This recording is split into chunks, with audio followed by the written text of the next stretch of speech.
meteorologist. And we're back for episode 15. By the way, you know what that song reminds me of? I looked it up earlier. Is Moby's song from that Gone in 60 Seconds movie. Oh. Remember? Green Yeah, salad up, green salad down. That one? The bald guy. No one Yeah. listens to Moby anymore. No, not anymore, but it was on No the... one did then. What the fuck? Yes, they did. They Moby did. He had that one song that was a real big hit. He had a I mean, couple. I didn't listen to him, but it would be listening to him in intellectually dishonest to say that no one listened to him. Welcome back to MADePAP, where we're breaking down Moby and his 3 hits. That's about accurate, yeah. All right, well... In our quick intro. Yep, because Our so they came out... Quintro, if you will. They came out with a version 4.5, so I'm going to be redoing the intro. I still use So- the free version.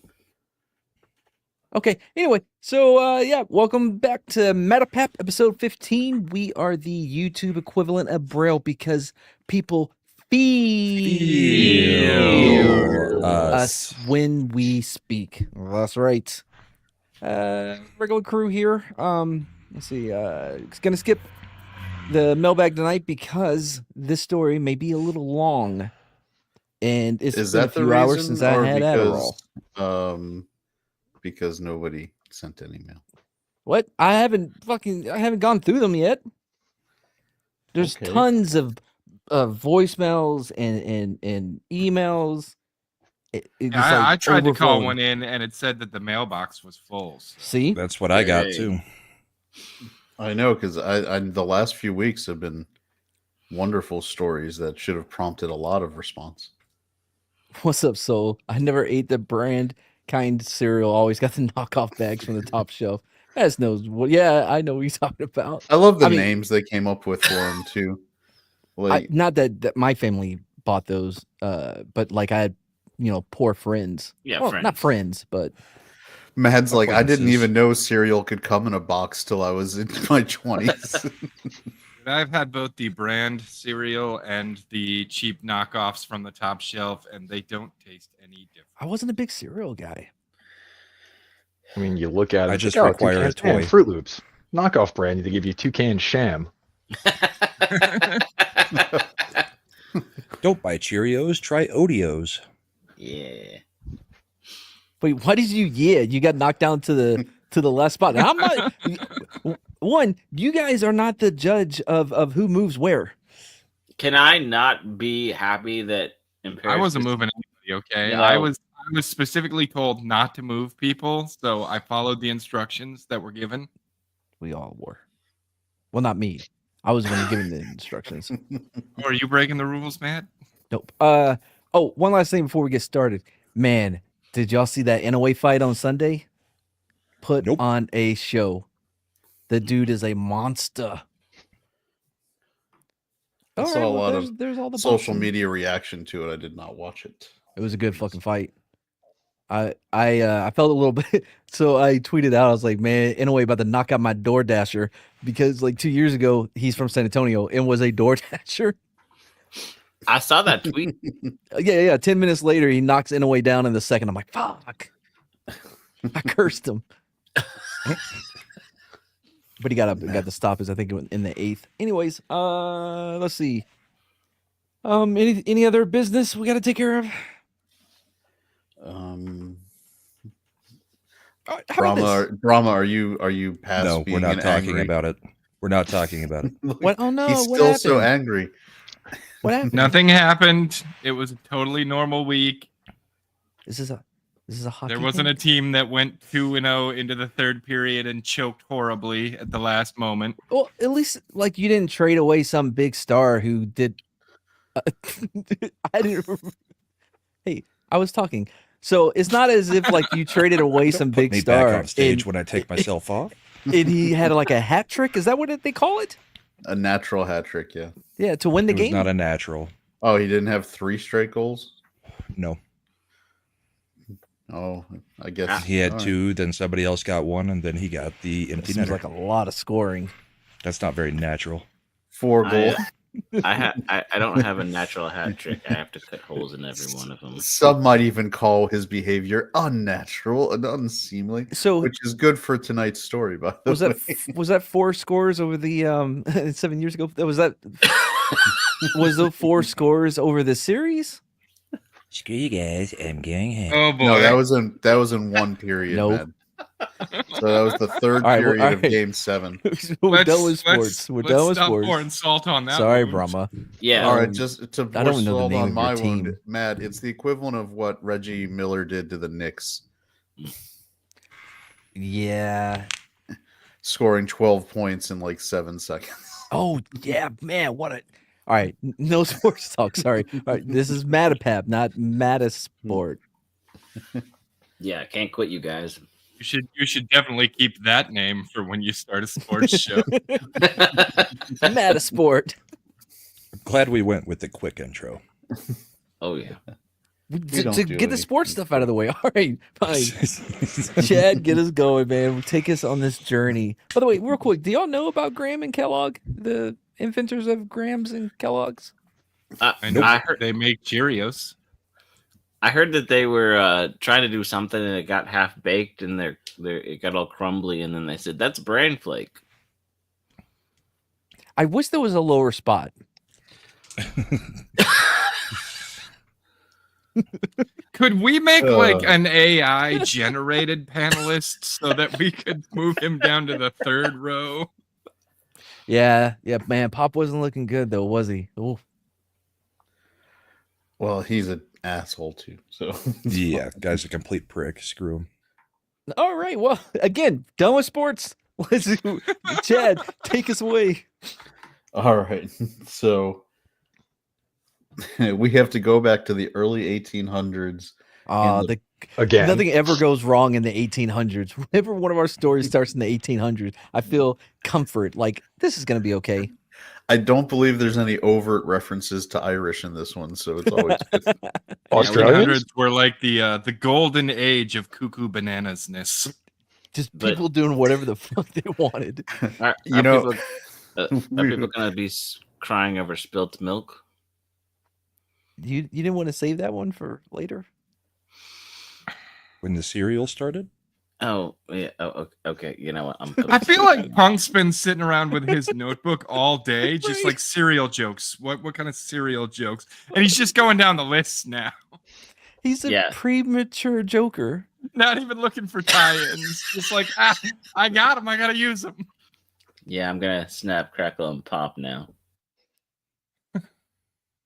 He thought that was going to save it, but it didn't. It did. Oh, Maybe. Were you since there's just not looking an- up cereal another place puns to all put day? him? Maybe just time out for like 3 minutes. Yeah, I'm gonna mute myself for 3 minutes. Yeah, I we're got gonna this. hockey you. All right. Punk Waddle is in the box for 3 minutes. Man, Imp's position is pretty secured right now. Him came out of the gate making good jokes. He might be done. He might George Costanza this shit and just not say anything the rest of it. No, I gotta release one more. All right. So we're in the early 1800s, New York, in what's called the Burned Over District, which is the Burned. western and central regions. better where than the relig- Bendover district. Dude, did you know when they would put people in the what do they call it? Like where like you're in town square and The like in A stocks. Knight's Tale? Yeah. The stocks. Bro, people would Artillery. just be up just fucking just going ham on their booties at night. I You mean, know? if it was there and it couldn't go anywhere, Rick is wouldn't 'cause- you? because drunk fucking 1800 pilgrims or whatever they would be called. Leave it to the Navy man to be like, "There's an ass there, Mad. What do you think you do with it?" I'm You're not not gonna not against do it. Listen, I'm not doing it because I like it. I'm doing it to teach them a lesson. You know, Yeah, if the dude, stocks aren't a punishment, they'll come back. if you can't take the crime, dude, don't do the crime. I was Who trying to knew get that, something uh, ass related. Who knew that sleepers was a proud tradition going Oh, back boy. to the colonial era?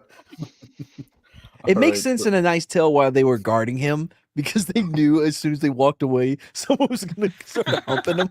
Maybe, you know what? That's why the prince had so much respect for him. Your people protected your ass.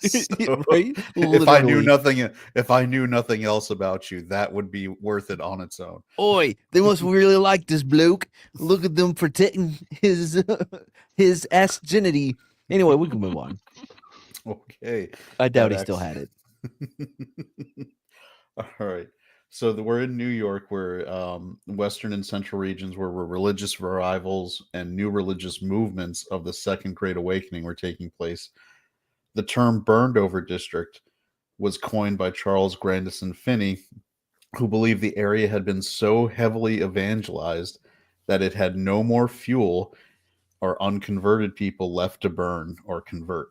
So Western New York, go ahead. It seems, if you're talking, converting people to whatever cuckoo banana religion you are, like there was no more fuel for the fire. It seems like, well, I guess it makes sense. So the argument was none of them were going to hell. Yeah, because they've all been saved. Well, So like that's- Passover, but burned over. Like the So fires of hell are gonna. So miss them. they've all accepted some sort of Christian theology. The problem is they started just falling into all sorts of variations and cuckoo bananas offshoots because they're like, we're already committed. How can we take this further?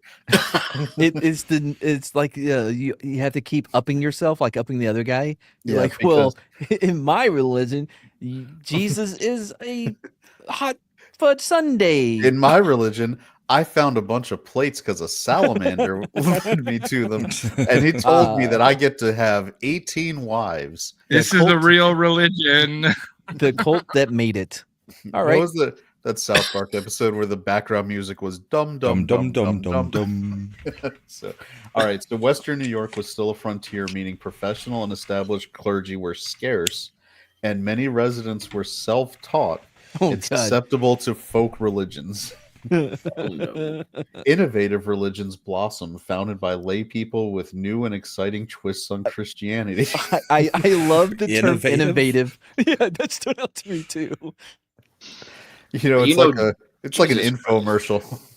I know you know Jesus, but do you know Jesus? Come with us. You heard Jesus say this and this and this, but have you heard what my Jesus Christ says? Did It you just know reminds that me of the beginning of Dogma when they've got George Carlin out there and he's like, the old Jesus gives us the heebie-jeebies. Now we've got the buddy Jesus. Buddy We're Christ. innovators. Buddy Christ? He's like, Jesus wasn't here to be a downer. He was a booster. Look at him. I'm just picturing Jesus on like the 3 a.m. infomercial, like slap confession. Having Billy Mays back from resurrected to be his spokesperson. Yeah, Billy the White. So I guess so- picture Jesus and like God hanging out. She's just like, fuck. God's like, dude, you needed to tell them so much more. They're so. And then off the Jesus looks rails. at Dad and goes, "Maybe I would have if I hadn't been on a cross dying." You almost said it, didn't you? You almost said if I hadn't been on a goddamn cross. Yeah, I stopped myself in that context. I was like, that would probably be the really bad. So, I mean, 33 years. Come on, Dad. 33. and we don't Join me even know what tomorrow on happened Carrie for like Smith 20 channel years. for the Christian panel. 900. What was that, bro? Literally every story about me is from either being a baby or 32. Yeah. No in between. You know what? I never got to go to prom, Dad. It's not in the book. She wasn't a prostitute, Dad. Not yet. Until the Catholic Church got a hold of this story. You know, holy shit, Mary Magdalene was Jesus's Jenny from Forrest Gump. He knew her since she was a Oh kid. no. Nope. We've gone too far. Time to move on with the story. Anyway, boy, I can't wait till we have never mind, we can keep going. I'll save that one. So the Oneida Group, a cult that was located in New York, and was Innovative religion. Go on. was notably Those cults connected to tend to be. Charles Guiteau, who later assassinated a U.S. president. Oh. So, Was it Garfield? I think I know that story too. I think Edison. Oh no, who was it? No, it was Alexander Graham Bell, right? He had like some type of like so he gets shot and they needed to try to locate the bullet, right? And he's like, "Oh, I found the bullet." And they kept digging for it, but what he was really picking up was the metal springs in the mattress, not the actual bullet. You've gone too far. I feel like you might want to hold on to that one for another episode of MADePAP down the road. I mean, not the Irish. It could be our first sequel, like a spin-off episode. Well, I guess we did the Irish ones. Were all kind of like but presidents and their Wait, we did do the Lincoln assassination, so yeah, we could do another on presidential assassinations. And we alluded to Harvey Oswald and all that stuff, and look, the CIA is still around that did that. I don't want to get into it. Yeah. We can see that. Okay. Love you guys. Just go to the museum; it'll tell you everything. All right. So another person, William Miller, a prosperous farmer living in the burned-over district, was known in 1810. He left the Baptist religion and became a deist, rejecting organized religion entirely. After fighting in the War of 1812, he read something in the Bible that prompted him to return to baptism. Though what he read is unknown since he didn't expound on it. Wait. So we went all the way back to the beginning of 1800? Yeah, we started at the early 1800s. Yeah, he did say it's like the War of 1812 is early 1800s. Yes, like 12 years in, I believe. Yeah, around there. Just give or take. Maybe 11, 13, somewhere around there. But when were Kellogg and Graham we're gonna get there. We get there when we get there. Okay. So, because you're gonna want to hear this one, Slender. All right. So what he read was he didn't expound him on. At this point, his deist friends began challenging him to justify his change in faith back to Baptist.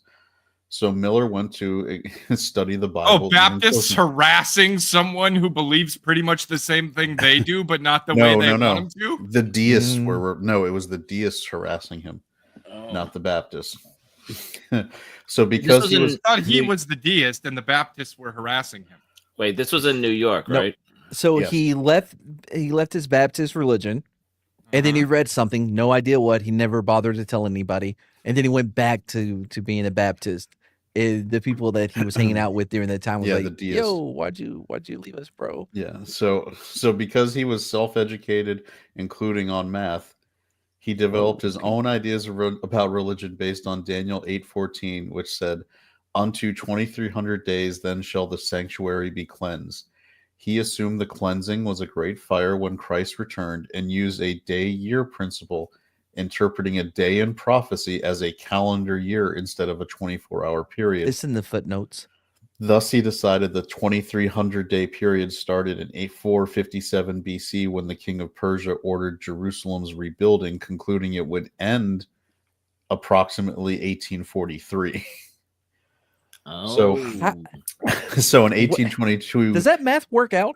That's some Steiner fucking math, bro. What is with math people and thinking that the Bible is going to tell them when the end of days happens? Like, I don't know. That happens a lot, and I'm pretty sure there's part of the Bible that says you're not gonna know, and they just ignore that part apparently. Yeah, but my math is strong. It's like a challenge. Nobody knows. Oh, that's what I'm supposed to think. I'm gonna put on my tinfoil hat and find conspiracies in the Bible. You think God Jones in there? There is a secret Bible code. It has sold millions and millions of books. I had that book at one point. It was nonsense. But do you think God's like Princess Briding us? Like, you know what I mean? Like, which drink is it? Whoa, you think I was gonna drink this one, but you knew that I was gonna. You know what I mean? I also think maybe because of the English translation in the 70s, and Al Green and the Jesus movement, that people really didn't. Oh, yeah, Al Green, but people didn't quite understand that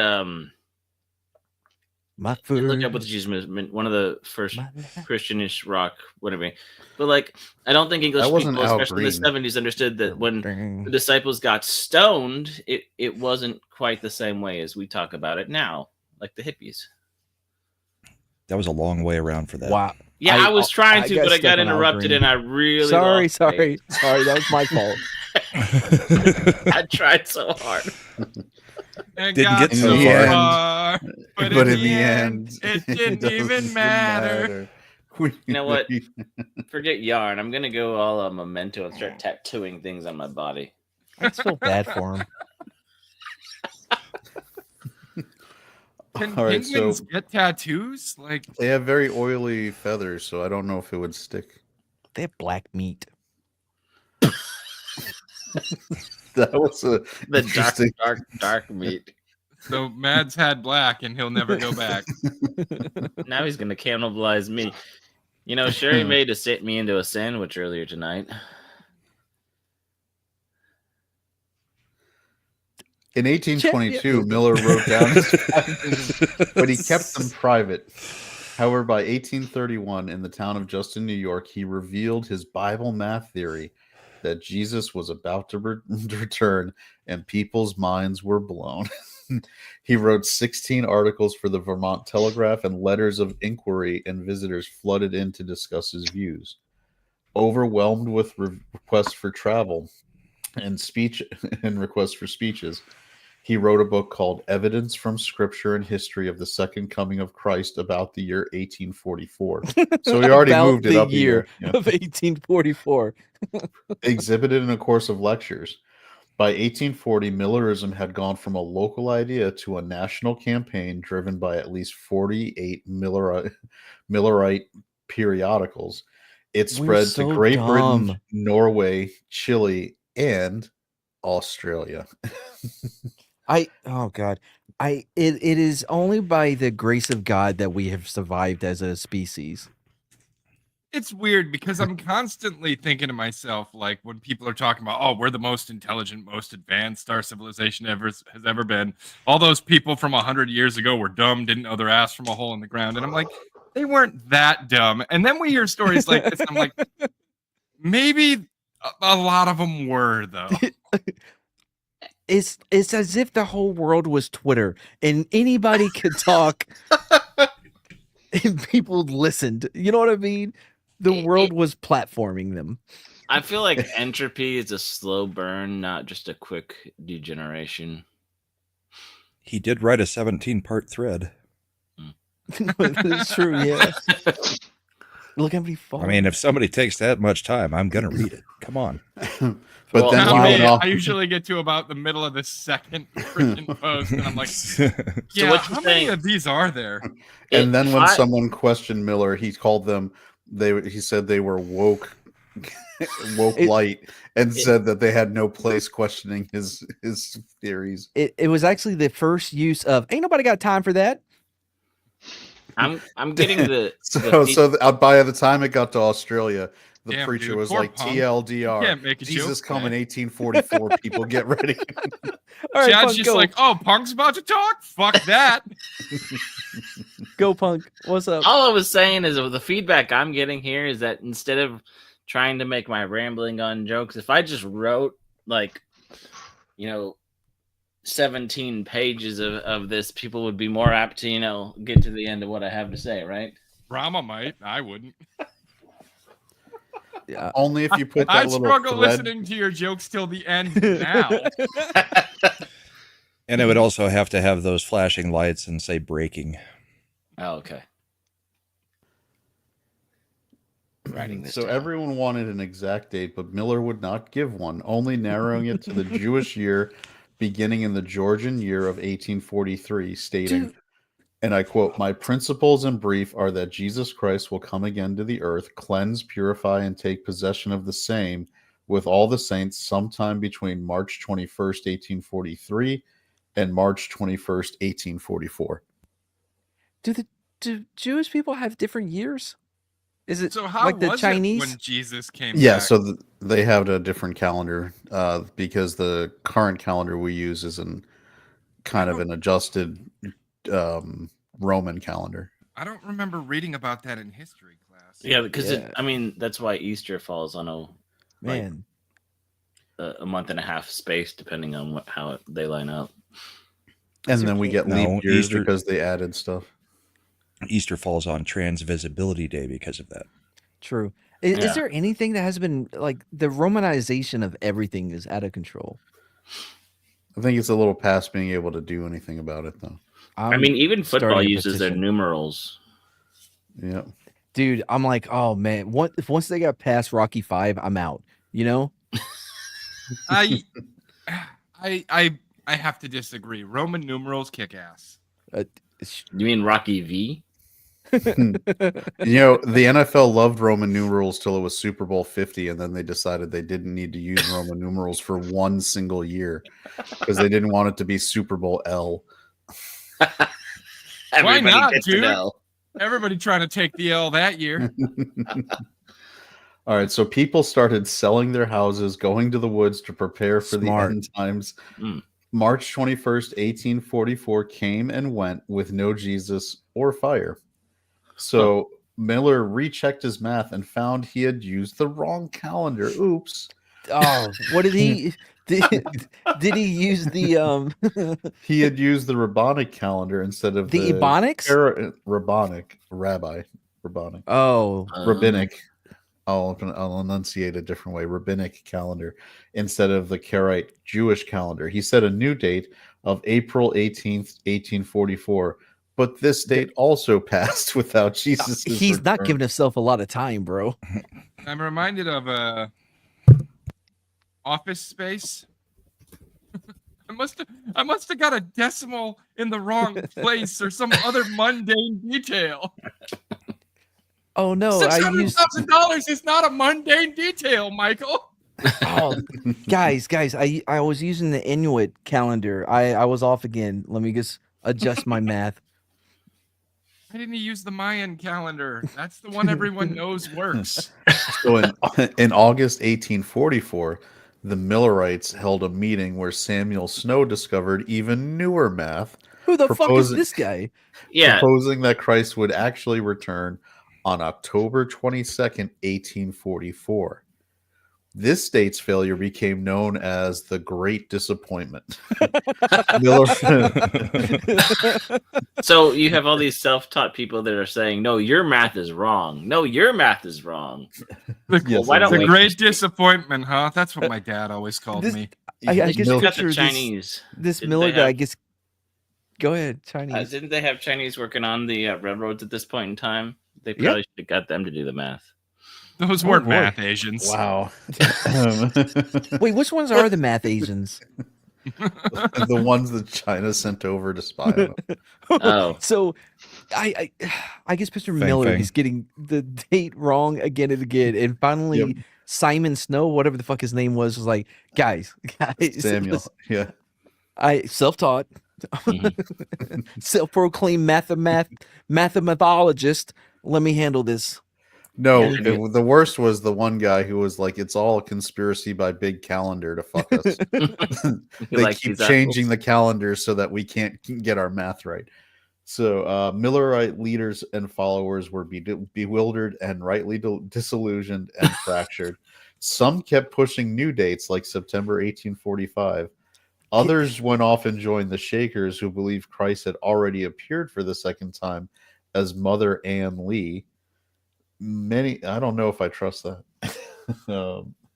Many returned to their original churches, while Millerites split into three main factions. Miller continued to believe Christ was returning, attributing errors to human mistakes in Bible chronology. He died on December 20th, 1849, believing Christ was due any moment.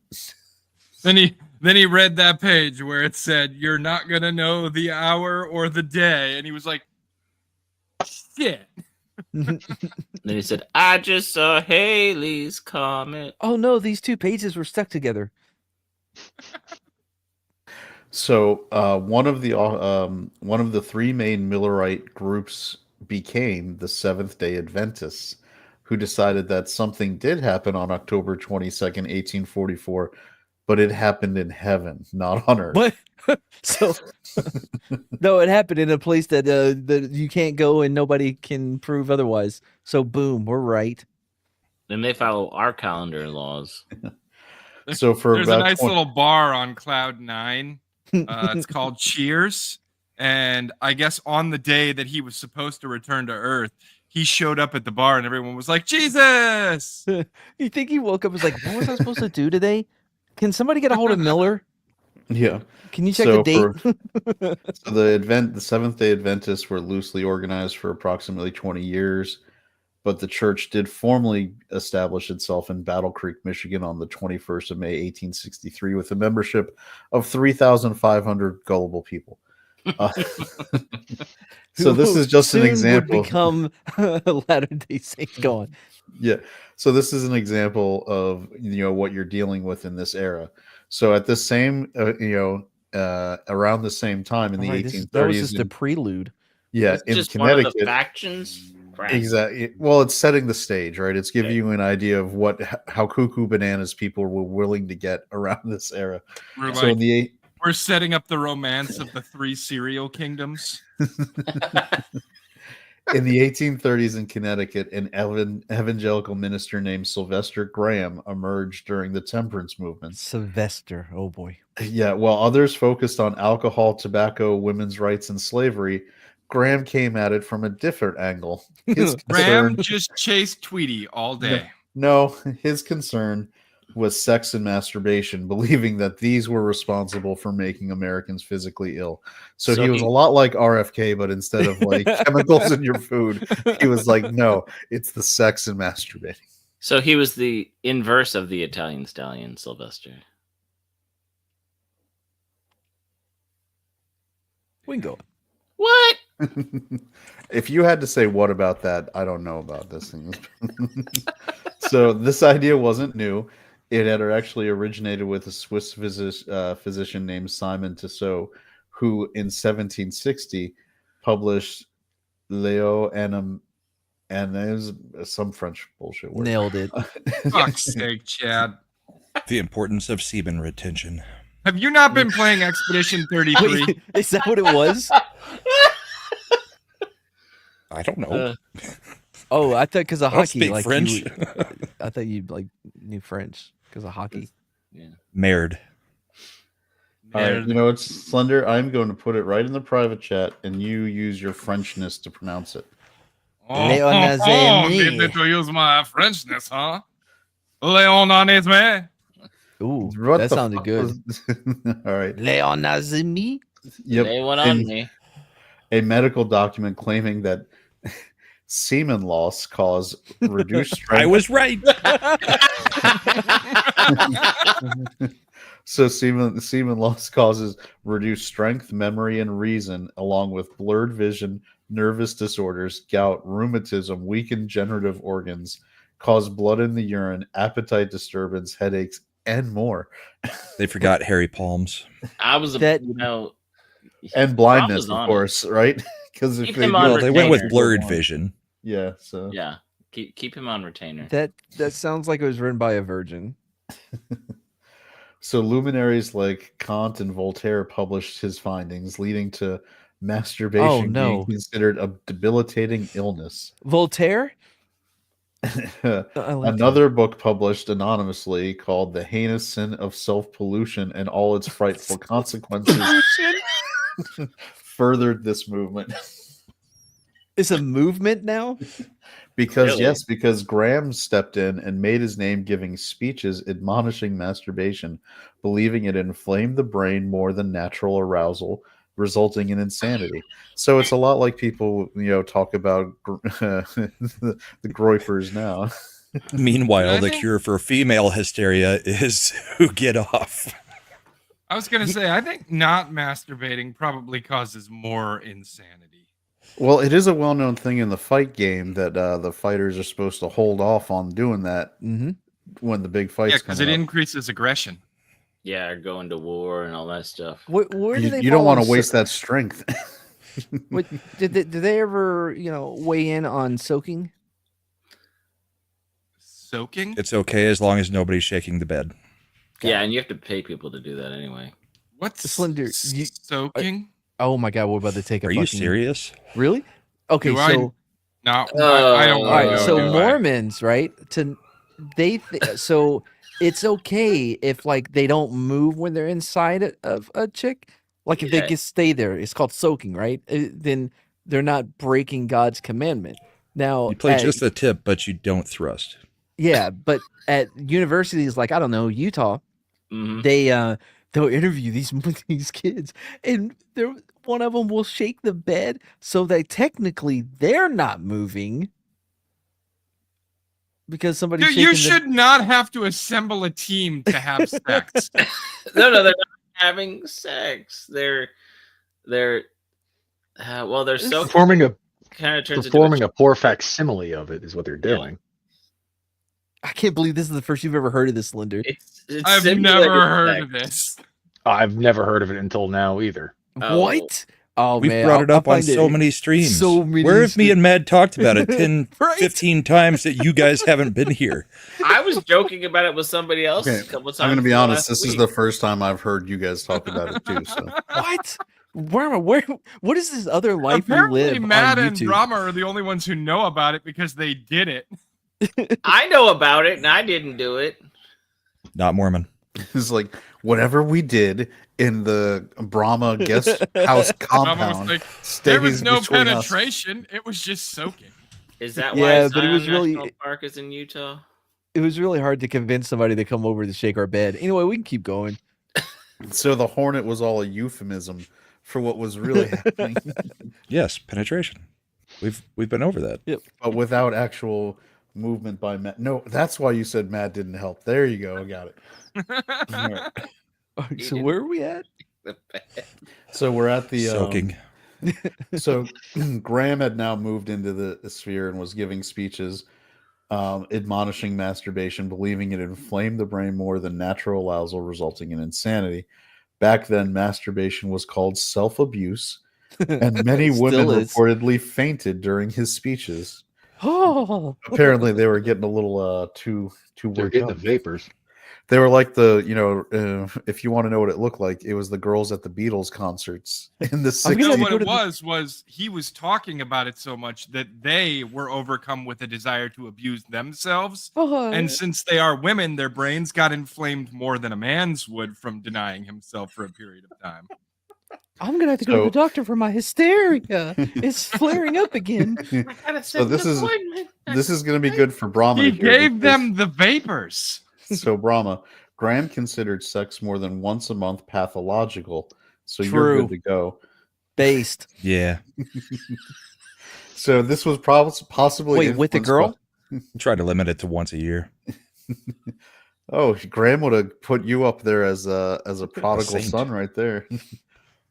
This was probably influenced by Graham having 17 brothers and sisters, suggesting his parents that were constantly sexually active in his youth. Oh, I never got any attention because my parents were too busy I don't fucking. I don't think it was that. Bro, they're And like, there was they no didn't have- privacy at the house. yeah, they didn't have 3,000 square foot homes. It was 100 square feet. So all 15 of the kids are piled The up on these 16 other kids ones. are in one room and the parents are in the next room No. making more kids. So if you know like houses in the 1800s, they usually didn't even have walls separating the rooms. Yeah, It was dude. just like a family blanket. bed. It was a family bed and kids sleeping on the ground if they needed more. The only room. thing that separated was the cleanup towel, and whichever was the youngest had to take it when the parents were done.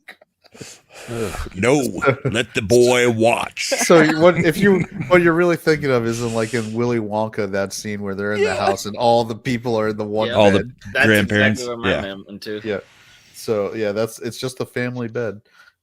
So, I mean, at that Gross point, stuff. I guess YouTube.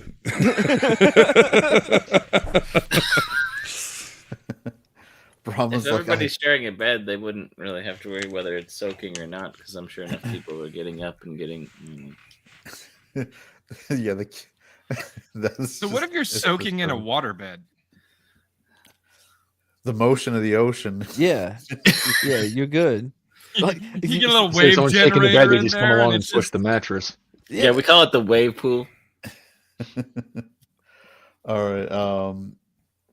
So Graham encouraged people to repress carnal urges, believing sexual urges were stimulated by flavorful, fatty, meaty dishes.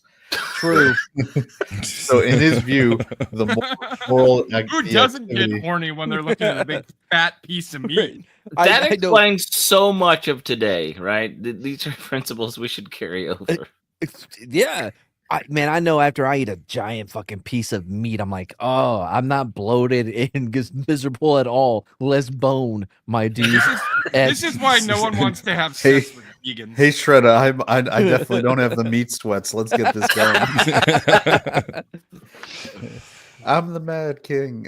I'm too tired to sing the theme song. So in his view, the more immoral the activity, the more bodily harm was done. He wrote, pimples are a livid cue come out upon the forehead and about the nose and sometimes over the whole face, and even ulcerous sores in some cases break out upon the head, breast, back, and thighs, and these sometimes enlarge to permanent fistulas of cancerous character and continue perhaps for years to discharge great quantities of fetid, loathsome pus, and not infrequently terminate in death. I think he's. Thank you. That's just Graham. smallpox. You know, you were talking about that shit. I kind of wanted a steak. Not hungry anymore. Hold on, though. Wouldn't it be the opposite? Like if you're backed up, wouldn't your essence be trying to find a different way out? All right. So in defense of Graham, I'm going to say. Essence. No, in defense of Graham, like this is the 1800s. What are you, a gelfling? There's something about being clean and once certain oils mix, if you don't wash them off, it can get nasty. What I'm going to say in defense of Graham is in the 1800s, people who were probably engaging in lots of intercourse, possibly with women of ill repute, probably did contract various diseases that would result. Was a big one. Yeah, would result in sores and pus-filled things. So he may have had a point on that, but I think he lost me when he went but if you eat meat, it's going to do the same shit. So fatty meat. No bacon for you. So he attributed these conditions to masturbation and excessive sex. So as in response, he created a diet of simply prepared bland foods with whole grains, mostly fruits and vegetables, banning spices, meat, alcohol, tobacco, and even pepper, believing it would prevent impure thoughts and stop masturbation, which he also taught led to blindness. He's the guy who said it led to blindness. So this is like Alex Jones or any of the other YouTubers. He's Blue Apron. Yeah, but Alex Jones is right. I'm gonna read. Let me read this again, and I'm gonna say something at the end, and you're gonna see why it all comes. Graham created a diet, and I'm gonna read this again. Simply prepared bland foods, whole grains, fruits, vegetables, no spices, no meat, no alcohol, tobacco, or pepper. He was an ultra vegan. Oh, and he never went down on his woman because that was too flavorful for him, and it reminded him of a big piece of meat in the form of fish. But not one piece. I don't know how. I don't know what vaginas you've seen, but there's usually two. I mean, it's the omega-3 Gamora and the labia. Did you say Gamora like from Guardians of the Galaxy? It's Gamora and Nebula, right? They're both labia. Labia minora and labia majora. And then there's supposedly a clit. That would be Latin. It's just minor and major. I mean, I feel like I got this one. Inner and outer lips. Anywho, so, and like a vegan of the 21st century, he couldn't shut up about it. His diet gained traction, spurred by a cholera epidemic in New York in 1832, as people testified to recovering from physical and mental ailments like nervousness, despondency, dizziness, and headaches. What it really is this fucker actually cleaned his food and prepared it, which was probably, he had any basic food preparation standards would have eliminated 80% of problems people like were washing having. hands when it comes to medical things. Yeah, that guy. Which that didn't start until the 1900 or 1800. Have we ever talked about? Have you guys talked about the guy who went crazy because he was doctor, and he knew that people should wash their hands and utensils. Okay.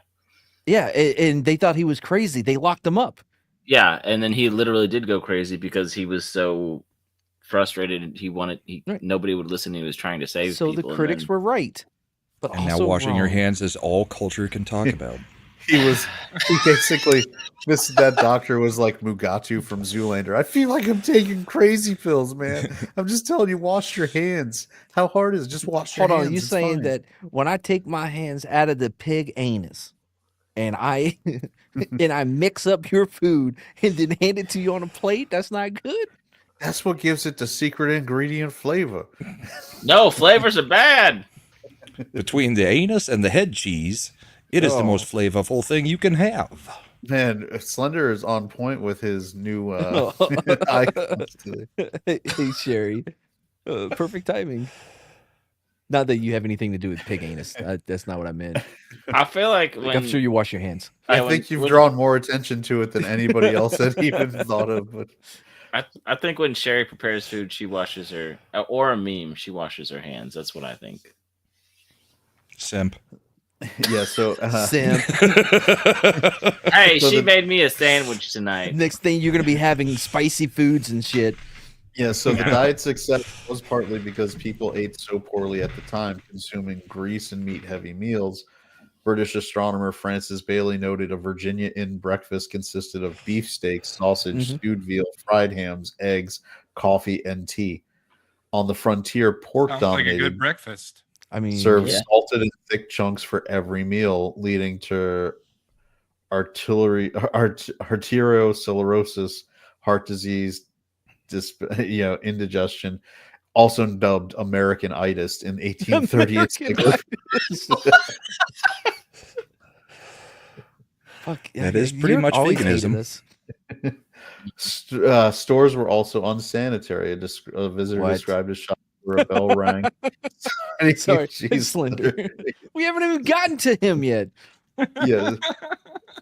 Stores were a visitor described a shop where a bell rang, summoning an attendant from a barn who plunged unwashed hands into pork or pickle barrels, cut cheese or butter, drew kerosene and molasses, and wiped the overflow on his coat sleeve. The shopkeeper took swigs from maple syrup bottles when his sweet tooth called. The ones on the table for you to use. Shopping was hazardous due to such practices. Graham's diet was embraced by many, including people who were dubbed Grahamites. I gotta be honest, if I was in that time, I'd probably become a Grahamite. He opposed white. You'd be a graham cracker. Only according to a former wide receiver for the Pittsburgh Steelers. Did you say that people would go into the stores and just take swigs out of the? No, the shopkeeper would. The owner would. The guy who went to the store. He would just walk around and pick it up off the table and just take a drink. Okay, because that's almost as bad as licking the ice cream. You don't think he did? If there was ice cream, you don't think this fucker? Yeah, the only reason that didn't happen is because he didn't have ice cream out of it. Well, I mean, the thing about the people who licked ice cream is they didn't own the store and they posted it on Twitter. So there's that. Well, we taught Ariana Grande a lesson. Now she doesn't eat anything. Yeah. Oh, is she a Grahamite? No, well, she's about 22 she's an ice cream licker. No, she licked donuts. Donuts? Yeah, it was donuts. Same shame. So Graham opposed white bread targeting white flour stripped of its healthful. That's where my mom got that bullshit. Okay. Arguing it didn't. Whoa, that was some repressed fucking childhood trauma that just came out.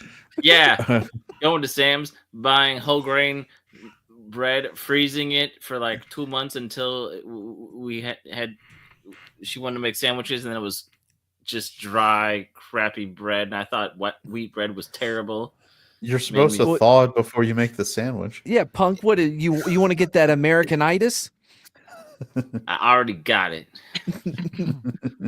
Merc. So he all right. Graham argued white flour didn't exercise the teeth or stomach and led to a lazy colon. It didn't exercise the teeth.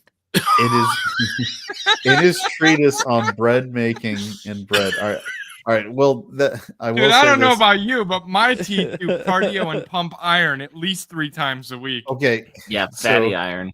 This is where Graham's actually okay. kind of Here we wrong come. because you do need The stuff that you chew to Grahamologist. build your jaw muscles, and the thing that you usually eat that does. But you're not that allowed to is suck steak. dick.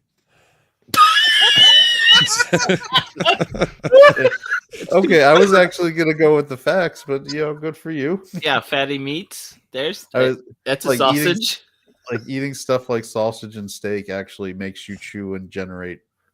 No, jaw baby, muscle I can't growth. go down on you tonight. I had white bread. I didn't have the Dude, wheat bread. Jesus Christ, every time you suck on them truck nuts, man.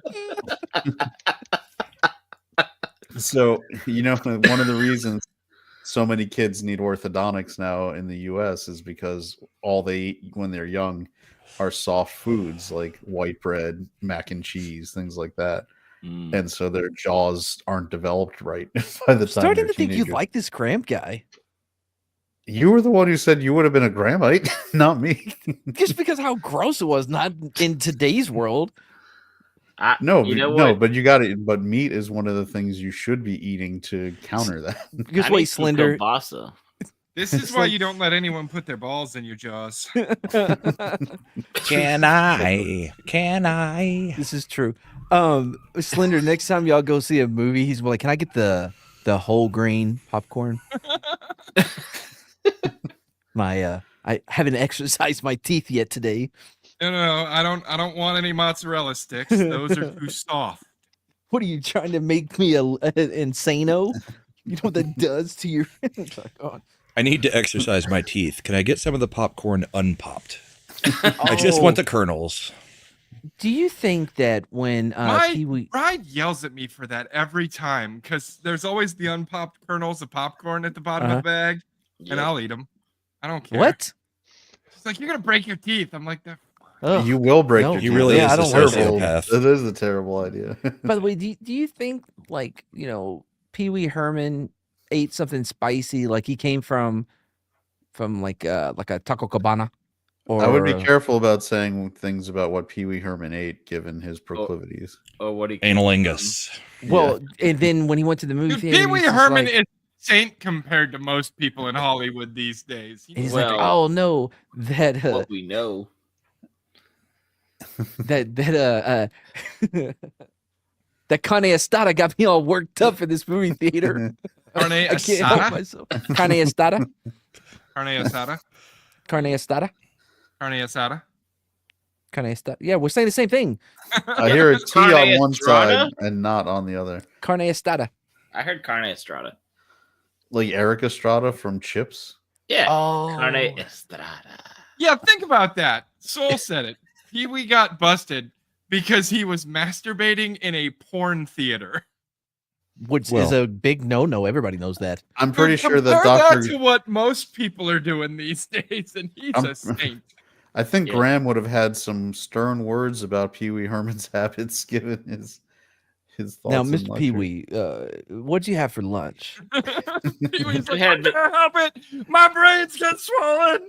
Oh, I see. I'm You just had trying to white figure out bread? why you don't have a bunch of acne. Mr. Herman, today's word of the day is vegan. We're going to help you. Ah! So in Graham's treatise on bread and bread making, he accused commercial bakers of refining flour to a sinful extreme and growing grain on debauched, manure-stimulated soil. Just the Sherry word lore. choices. Mhm. Oh, bakers. I don't know what to make from that. Bakers were furious, attacking a Boston lecture hall on March 1837, where Graham was set to speak. He narrowly escaped.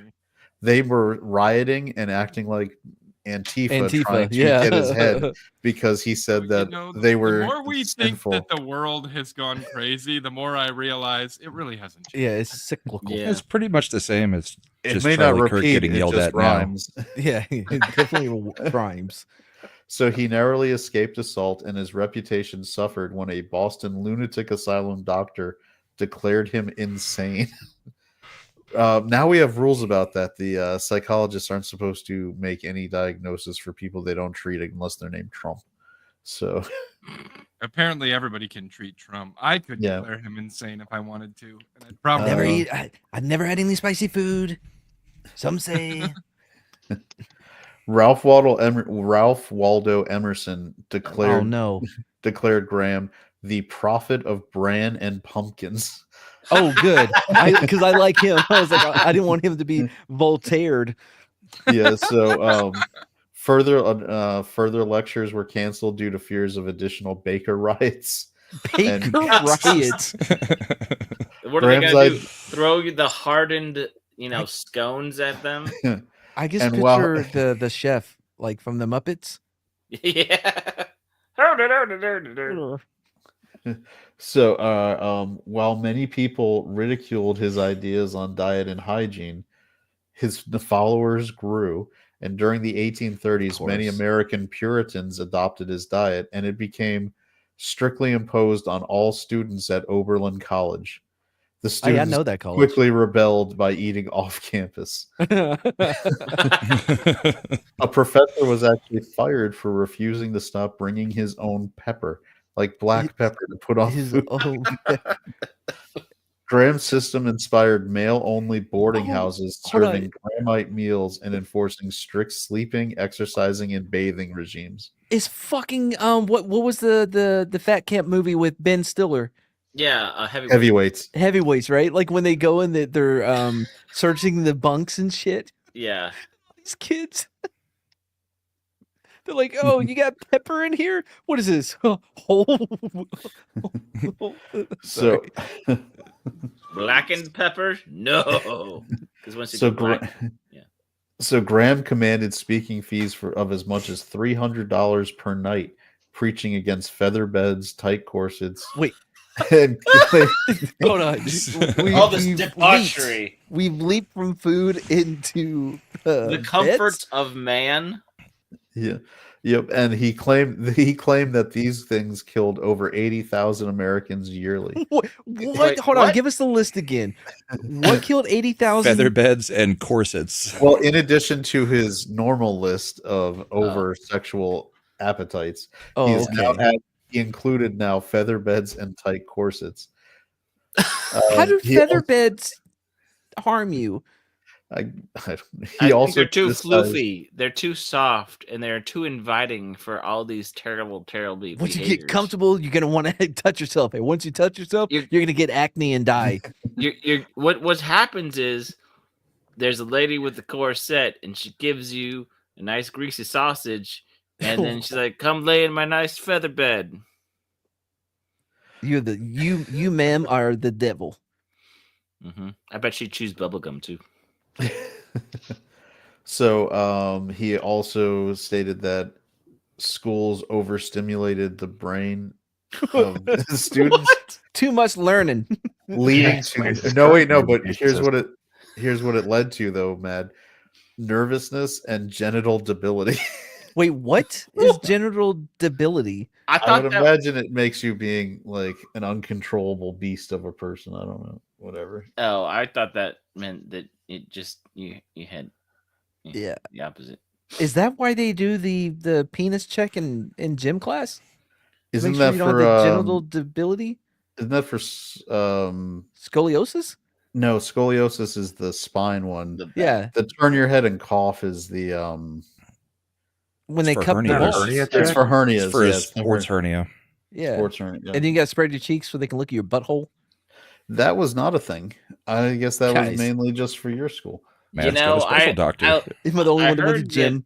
I don't know if you guys are on the X, but I heard today that everybody's sphincter has a different print. So wait, what? Yeah. Well, the body has many sphincters. Well, everybody's butt is its own imprint and its own wrinkle set, so you could learn somebody by their butt print. Thank you. Punk Waddle is saying that in the future the government is going to print your rear iris for identification. No, it's going to be like Men in Black, and they're going to sear it so they can't know your identity. So next time, like, oh, they cut off all his fingers and in his teeth so that we couldn't identify the body. Well, turn him over. Yeah. Oh no, he's got a hemorrhoid. We can't tell who it is. Thank God we have the proctologist records to identify this body. The proctologist records. Somebody get some Prep H so we can get this taken care of. Can you do The that federal post-mortem? government and the HHS is now recommending semi-annual proctology checks so that your rear iris print will be updated in case. Who was They're rubbing gonna their get a butt digital- on the floor, on the carpet? Now they're gonna get digital scans. Like I was thinking back in the day, that's why people would go to the copy machine, not to do a prank, just to inspect. To have a copy on, like, to have a Yeah, so your they could see what their print anus print on Val. was. Yeah. Yeah. Were you really like spreading open your cheeks when you would do that on a copy machine? Like, who's doing that? I never. I just saw it in TV thought- shows. I never did it. Way Yep. to try to entrap me. That light was really hot. All right. So Anyway, sorry. so these eccentric opinions rightfully caused Graham's influence to fade. By 1850, his health and status had declined, with a neighbor describing him as infirm, seated in a wheelbarrow, clothed in a long dressing gown, of bed ticking, and being wheeled through Northampton, Massachusetts, to the post office by a manservant. Wait, what? He was in a wheelbarrow? Yeah, they didn't have wheelchairs. Apparently, he just stuffed them in a wheelbarrow. If only there was an easier way. So Graham died soon after, but he was famous because he had developed a whole wheat flour for Graham bread, now known as Graham crackers. And This episode is throwing me all over the place. I snuck away. I was trying to make a steak. Then you guys started talking about buttholes, and I was like, I don't want a steak anymore. Fuck it. Started putting the foreman back under the counter because, it's like 11:15 at night. I can't really. but a make George real Foreman grill steak. knocks the fat out. I know, True. which It's ruins everything. Is Gramonite approved? Really does. Then you're talking about butthole identification, and I'm like, well, what if someone uses they'll start selling red hot dildos so that you can get rid of the butt print. I hadn't got that far, but somebody did. You got to burn off your fingerprints, your ass I print. mean, Punk, he's really just taking what you were saying to the logical And just making it a dildo. Yeah. Yeah. Right, so it's a do it at home kit. You don't have to join Men in Black to see your Wait. butt. Wouldn't any dildo alter your ass print, your anus print? To be Enough fair, friction, I if suppose. you get a metal one and you heat it up, you could have a nice do-it-yourself kit. Check its barrel rifling. So I got a I don't know if this is true, but I had a dude tell me one time that when I think he was in Korea, right? When he was in the army or whatever, and he was an older guy. So it was back when like shit happened in Korea. They would take so at a strip club, the strippers, you could put a stack of quarters on the or whatever coin it is. On the rail. Yeah, and they would scoop it up with their hoo-ha, and then you ask for like 75 cents in change, and they would spit out the 3 quarters only, right? And apparently one time they heated up one of the quarters in the middle. So he's like, how much change do you want? He's like, give me $1.25. So she's spitting out. And then when she hit the hot one, they all came out. Anyway. Jackpot. Sounds mean. Again, Does it sound like a slot machine when you win the jackpot? That's when they changed over to ping pong balls.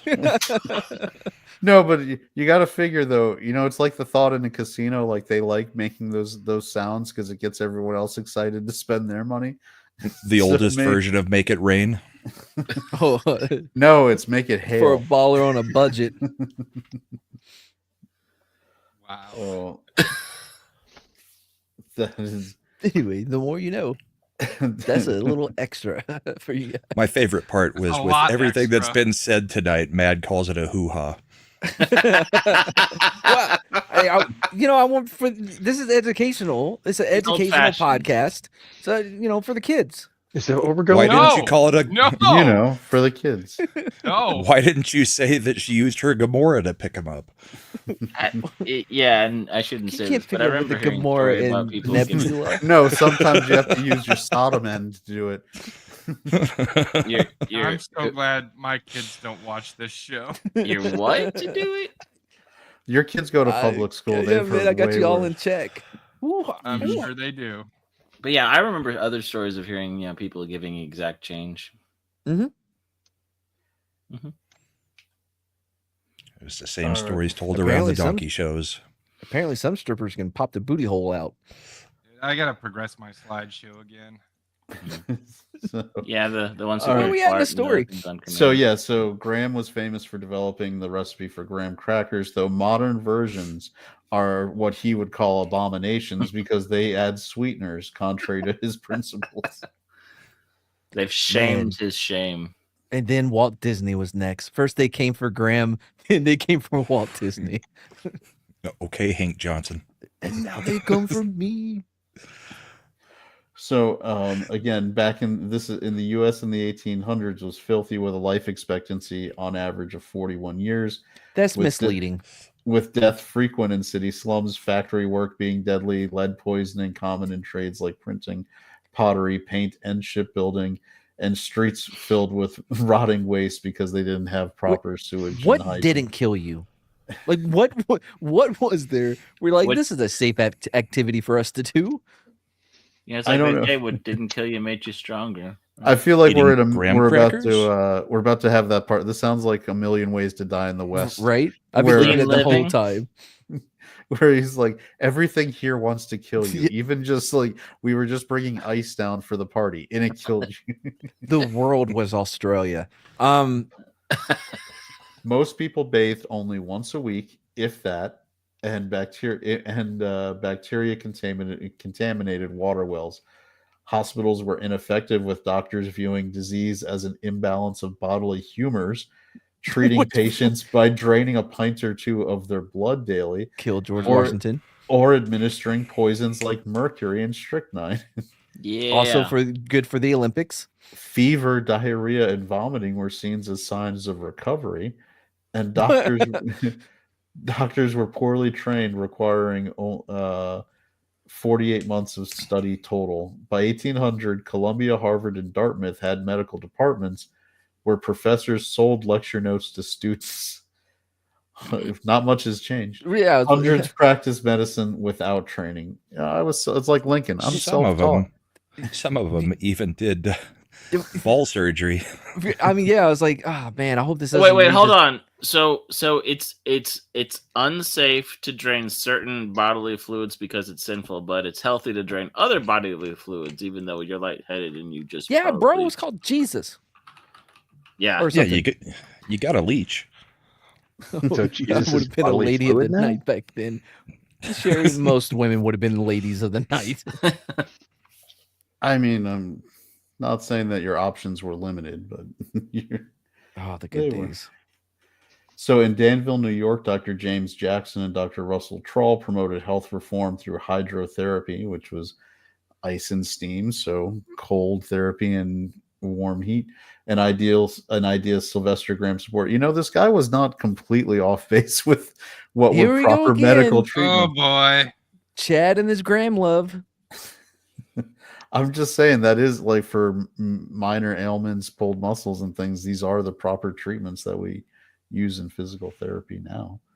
Either that or we're still just heathens who don't know. Ellen G. White, a Millerite whose parents raised her terrified of eternal damnation. As most parents raised their kids at that time. So was hit in the face with a large rock at age 9, disfiguring her nose and causing her to go into a weeks-long coma. Neurologists later suggested this caused partial complex seizures and hallucinations, which she believed were divine visions. The Adventists accepted her thousands of visions as real, fitting their beliefs. On June 6, 1873, an angel told her to eat 2 meals a day of graham bread, fruits and vegetables, avoiding salt, lard, spices, coffee, tea, tobacco, and meat. She had a Graham's vision. diet. No, but she had to have known of the Graham diet before, right? Probably. I guess, yeah. You're not Or going to she convince heard me about that it. she had this vision. Also, did you get connected back to the Avengenites? What are they called? Millerites and the no, the- Seventh-day Adventists. Yeah. Yes, yeah, in the Okay. prelude. They're all connected, man. It's like the Marvel Cinematic Universe. Fuck me. Only better written. Mm. Yeah. It's like cuckoo banana people meeting each other on Twitter. Like, oh, you believe in this crazy shit? So do I. Oh, Let's no, be friends. Yeah. So And then we here's- start a show called MADePAP. So here's and now you're gonna see how the thread connects even further.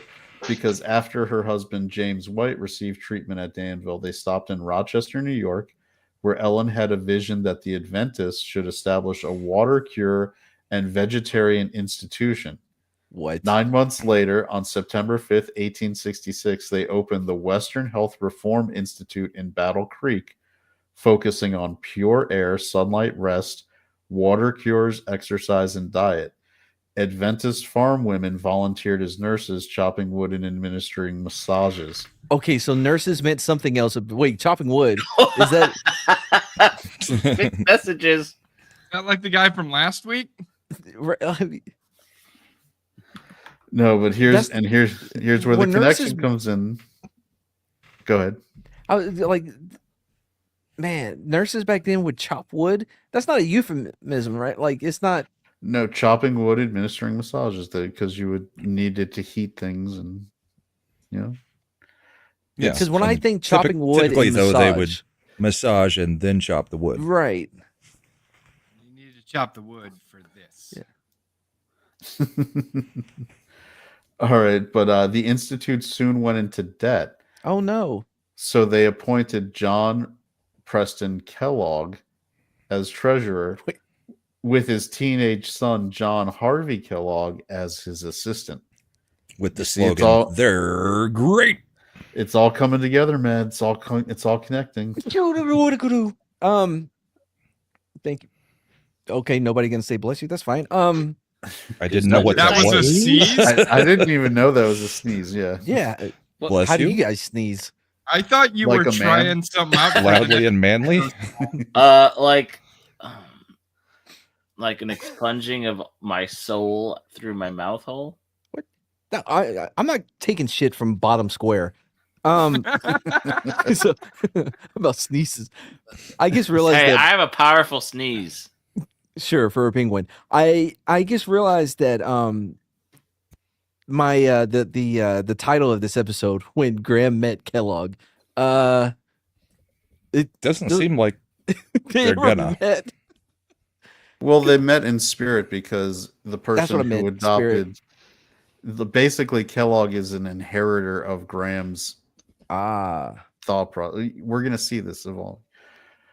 The Whites subsidized John Harvey's medical education at the University of Michigan and Bellevue Hospital The Medical blacks College. were mad. In New York, he ate 7 graham crackers, an apple, 1 coconut a week, and an occasional potato to be spicy. So But- Oh, at age 24 in 1876, despite his youth and lack of experience, church members persuaded him to become physician-in-chief. He renamed the sanatorium the Battle Creek Medical Surgical Sanitarium, Good emphasizing sanitation. Kellogg revised the Seventh-day Adventist vegetarian diet, advised eating eating like, so he advised that people should eat like monkeys, meaning what? simple, minimal food, promoting and promoted peanut butter. I like that one, Slender. But real quick, by the nuts way, and berries. Yeah. huh? when they say, Say oh, that. when he was young, he was In 27. the Like, chat. 24. oh, 24. Motherfuckers, like most of these stories, when he was 11, he went hunting for pirates. You know what I mean? Like, He is not an Irishman. His family didn't put him to work at age 8, saying, "Go support the family, you little shit." He didn't surrender land to Canada.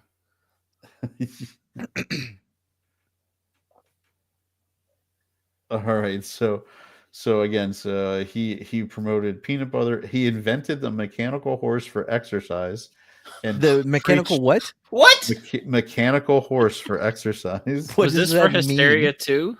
Rocking horse. I'm guessing this is also for women to help them with their ails. Mhm. I don't know ride why the in my mechanical head- horse. Yeah, I because pictured horse girls were a thing even back then. no. No, it's In my something else, head, Muckle. I pictured you know the rabbit on dog races where the rabbit goes around and all the dogs chase the rabbit. I don't know in my head when you said the mechanical horse, I pictured everybody chasing this mechanical horse around. I don't know why that was.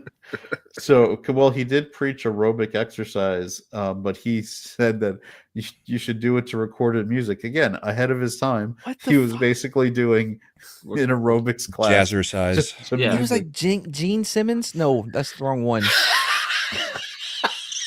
Richard Siemens? No, Richard not Siemens. not Siemens. Richard Simmons, sweating to the oldies. Richard Simmons, to the yeah. oldies with Yep, I got there. Gene Siemens.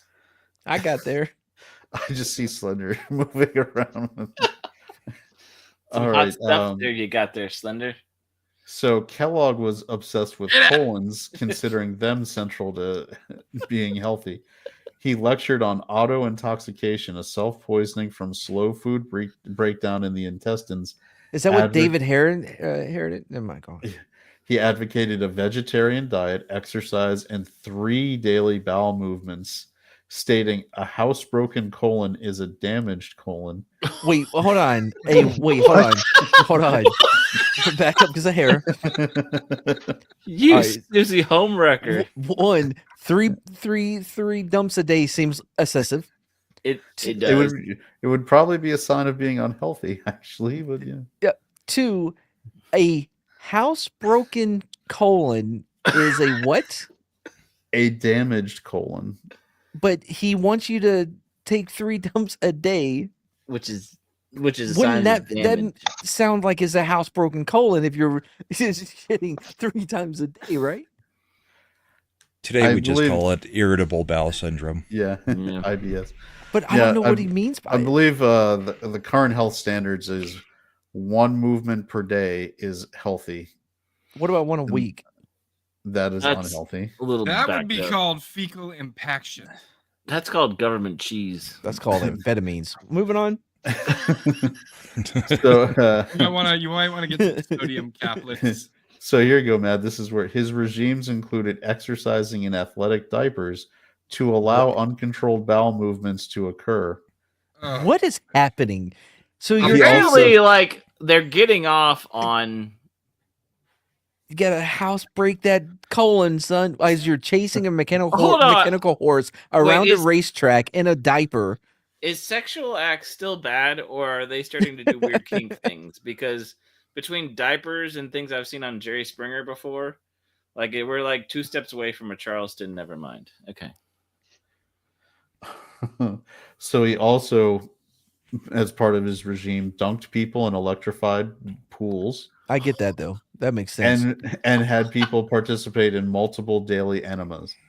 Oh, what? Sherry Okay. was right. There Yeah. you go, Sherry. All right. So electro. Electro pool, like pools, like I'm gonna dunk you in the electric. Yeah. shooting You unit. turn blue and you have electricity powers and shit, and then you get rebooted into being a black guy. All right. That was Black an Lightning. excellent Electro reference from you. Amazing Spider-Man 2. I appreciate that, man. No, sorry. He promoted the process of Fletcherizing, which meant chewing food until it slithered down the throat naturally. Oh, Give those teeth a real workout. Yep. Ugh. He described the bowels as his first love. and Wait, I hold quote, on. Hold on. They were his Sorry. Yeah, before we get to that, I got one more about the slithering down your throat. So you would chew it to the point to where like it's going down because you're wanting to work out your teeth, right? Exercise the Basically, teeth. I It guess would be until going. it's- Hold on. It'll be going downhill on a bike, but in the 10th speed. Yeah, that it's just a liquid running Yeah, down so you're your not throat. really, doing. What is going on with Slender? I don't like that new Slender Dad. He's angry about it. He is a vegan. The Cheerios are Uh-huh. going to war. I feel like he has abandoned this. He's He's doing too that. busy doing Photoshop to talk. So yeah, his so I like don't know what to say. We got a guy who's talking about exercising in diapers so that you can shit while you're lifting weights. I don't. Wait, That's so what you had a problem with? Not that his true love is bowels? That's what it was. His Housebroken first colon. First love. It's a damaged colon. He described them as his favorite piece of anatomy and was said to hold them in rapture. What? That's code. Powerful bottom sneeze. What? Sorry, I just looked at the private chat. It was a joke I was trying to make 20 minutes ago, but you know when an Adventist questioned him in religious terms, Kellogg's demanded, "Has God got a man with two?" What? Is God not a man with 2 arms and legs like me? Does he have eyes, a head? Does he have bowels? When the Adventist said no, Kellogg replied, "Well, I do, and that makes me more wonderful than he is." What? Wow. I mean, technically, me and Matt have spent 45 minutes to an hour arguing whether King Kong and Godzilla have bowels. So, yeah, I remember that conversation. Unfortunately, man, that is some. Oh man, good on him though, dude. To say that at this time. Yeah, Kellogg to a Seventh-day Adventist too. Not exactly well, just tell them you'll be back in a week. I mean, he should have said that he was fearfully and wonderfully made. No, this was that time period's version of what does God need with a starship? What does if God had a colon? What if God was one of us? I mean, so Kellogg believed 90% of human ills originated in the bowels, like the Thetans. So, blaming undigested flesh residues for poisons like cretin, scatol, and indole. Patients at the sanitarium learned their bowels were sewers of auto-intoxication. And this led to the bowel becoming a national obsession. Oh, my God. Patients' bowels were flushed with an enema machine pumping 15 gallons of water into them within seconds. That's what? That feels like a lot. Listen. Can you drown by... It's like a reverse waterboarding? Drowned by osmosis? I imagine that, there's a lot of real estate in the bowels because of the intestines. Yeah. But college students have done rectum keg stands. Rectum hardly do them, So this is the clean version of butt chugging. Mm-hmm. No, wait, hold on. Butt chugging. Wait, no, you're talking about when you soak a tampon in like vodka, right? No. He's talking about taking a a funnel and a hose and plugging one end, chugging a beer. Yeah, and that's right. Lockers with Channing. Have you ever done the tampon thing though? John Cena, no, who you're thinking. No, because I actually like the taste of my alcohol. So did my butt. So after the enema patient, so this is even better. So after the enema, patients would receive a pint of yogurt, half eaten. Wait, what? Half administered via enema to plant protective germs. What? Probiotics, the first class. So the yogurt would be split between both ends? Yes. Half eaten. And half put in, half injected. So okay, why? For a second I thought that they only just got half, and the whole half was eaten. Yeah. At first, I thought somebody's job was to eat half the yogurt before giving it to the. Because I wouldn't want my yogurt to be half-assed.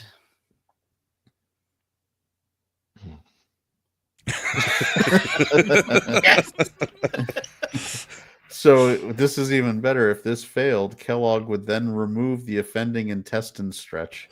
Wait, hold on. To fail what? 20 surgeries a day. How do you fail? What are you failing? I guess to make sure that the intestines were clean, that they were properly corrected. Hey, put that yogurt up his butt. Let's see if his colon's clean. It's still running dirty. We're taking his intestines. His yogurt lurks too much.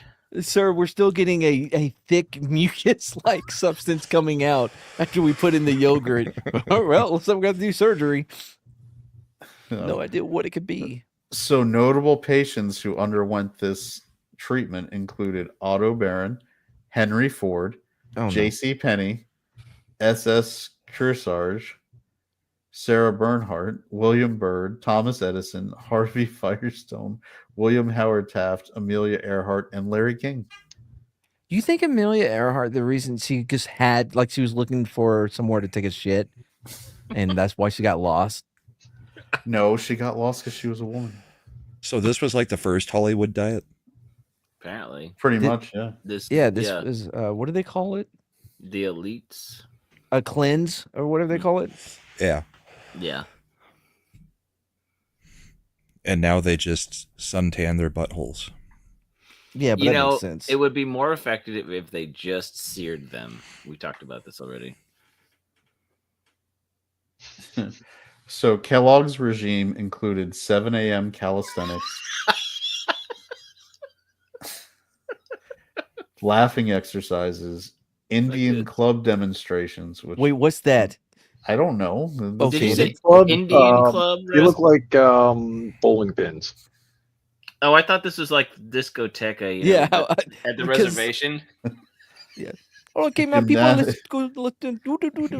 You know, gymnastics classes, mechanical massages with trunk rollers, chest beaters, stomach beaters, vibrating platforms, mechanical horses, and a vibrating chair that shook violently enough to stimulate intestinal peristalsis, often causing patients to soil themselves. No.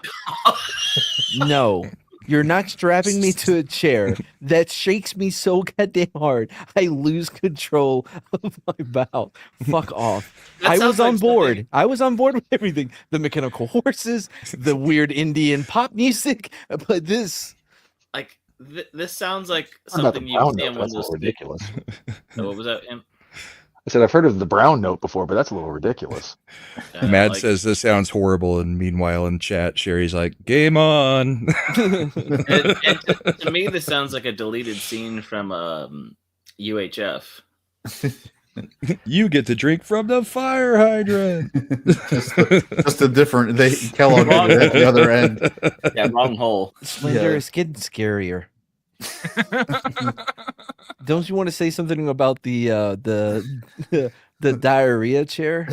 No. I think my picture says exactly what I feel about this entire story. He's got a burning sensation coming out of his back end. I need to put some yogurt in their stack. I think he wishes that something had been torched and some second coming had come and like 50 years ago. I feel but like wait. we're due.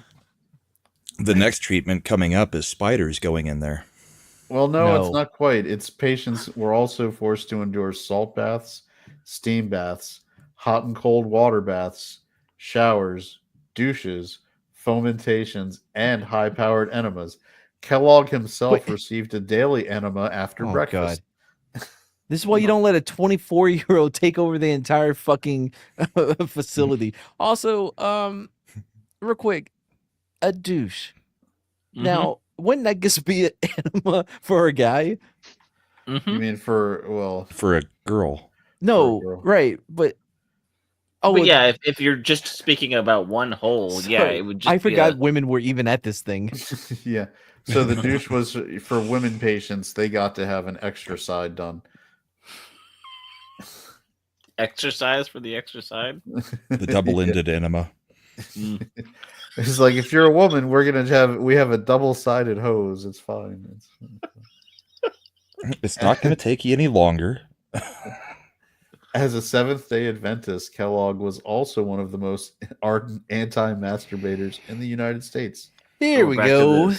Believing. So hold on. Is this really where the fascination comes from? Because you can't self-stimulate, but you can use here you go.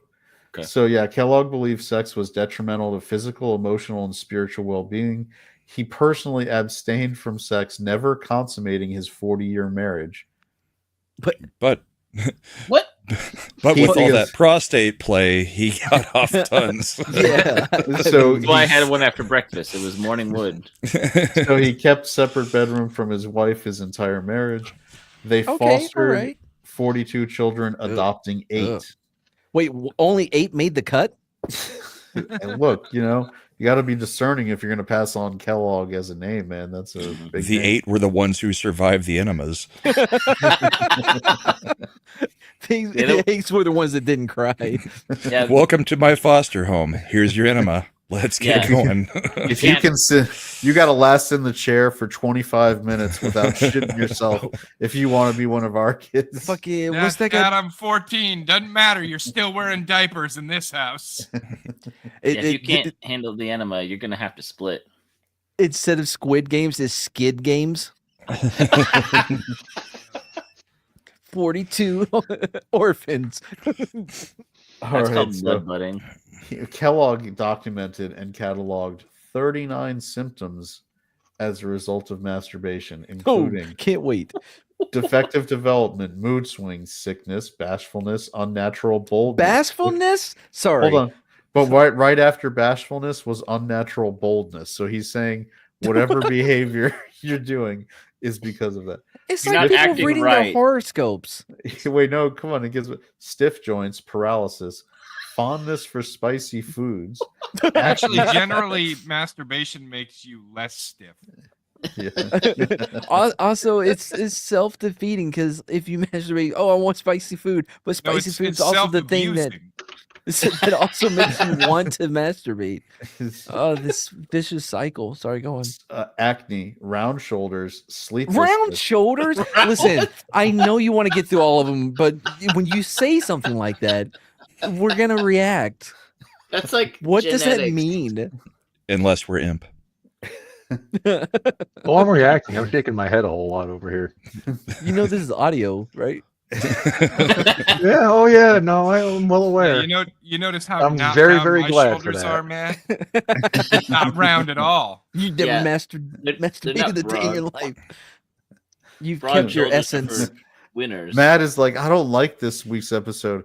I've checked a lot of boxes.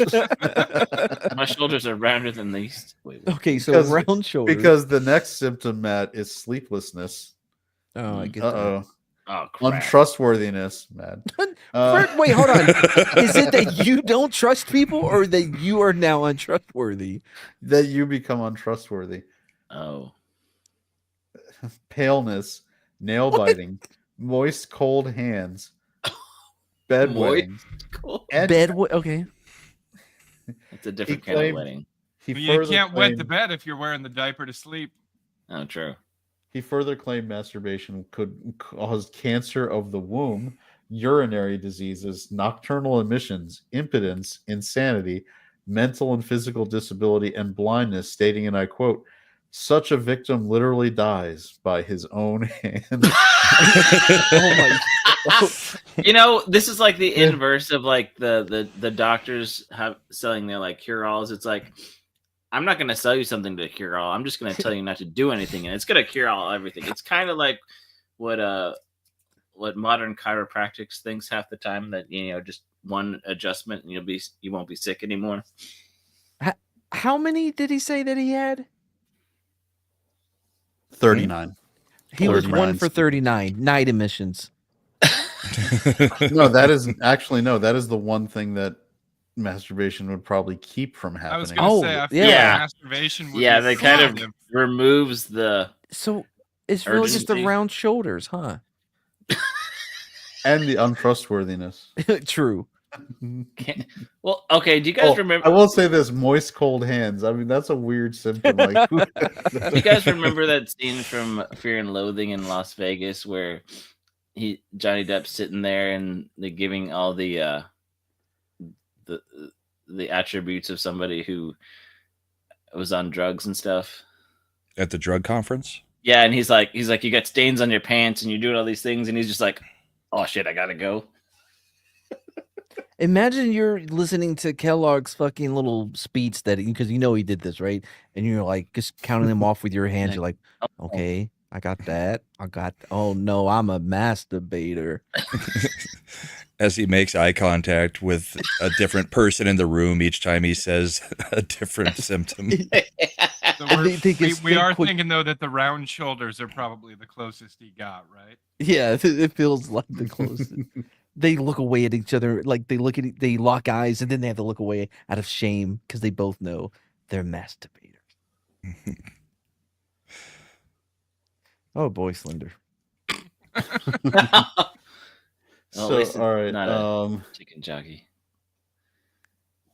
Here we go. Kellogg's first anti-masturbation solution was a diet inspired by Graham, believing that meat and flavorful foods increased sexual desire, while plain foods like cereal and nuts curbed it. So it's not Catholicism. It's spicy food. Why Mexicans have so many. I think it compounds naturally. So one of the employees of the organization, Dr. Jackson, who treated the whites, who eventually hired the Kellogg's, created Granula, the first cold breakfast cereal, by mixing water and unsifted flour, baking it twice. It was flavorless, requiring milk to soften, and was unpopular but embraced by anti-masturbation advocates. What was it called? Granula. Moms love Granula because they're so delicious. You know, Granula is baked, not fried, like other chips and snacks. or you know, there's Rob Keep Zombie. singing, Matt. Maybe like take a ride in my Granula. Keep you from masturbating. Blend. I'm guessing Hey, this is Pearl Mikey, Jam. he likes it.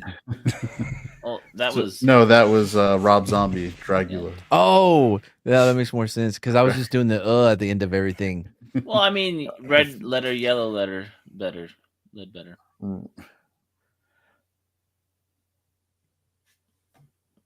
If I'd articulated that better, it would have. No, it wouldn't have. Yellow lead better. That also assumes that people know that's a Pearl Jam song. Who doesn't know that? I know Don't you call know that. me daughter. Their most So famous. Kellogg- Hey, Mads, be a better man. Hold on. So Kellogg went on to create a second cereal, also called Granula, which led to a lawsuit from Jackson. Oh boy. Oh, So he renamed it Granola, I was which gonna is say now this. where we get the What? term granola. I was gonna say this is the meat and potatoes of the conversation, but clearly those aren't allowed. So Sorry, the Miss diet, Jackson. shockingly, Granola's for real. so I'm sure everyone here will be shocked to find out that the diet didn't always stop masturbation. Oh no. Oh no! So Kellogg offered his parents' Wait, guidance. in his Slender, book. this is the part I really want you to pay attention to. So Kellogg offered parents' guidance in his book called "Treatment for Self-Abuse and Its Effects." One idea suggested was tying a child's hands to bedposts at night. Another was circumcision, which he believed reduced secretions around the foreskin that caused itching, leading to masturbation. Can confirm. It is a lot less schmegma.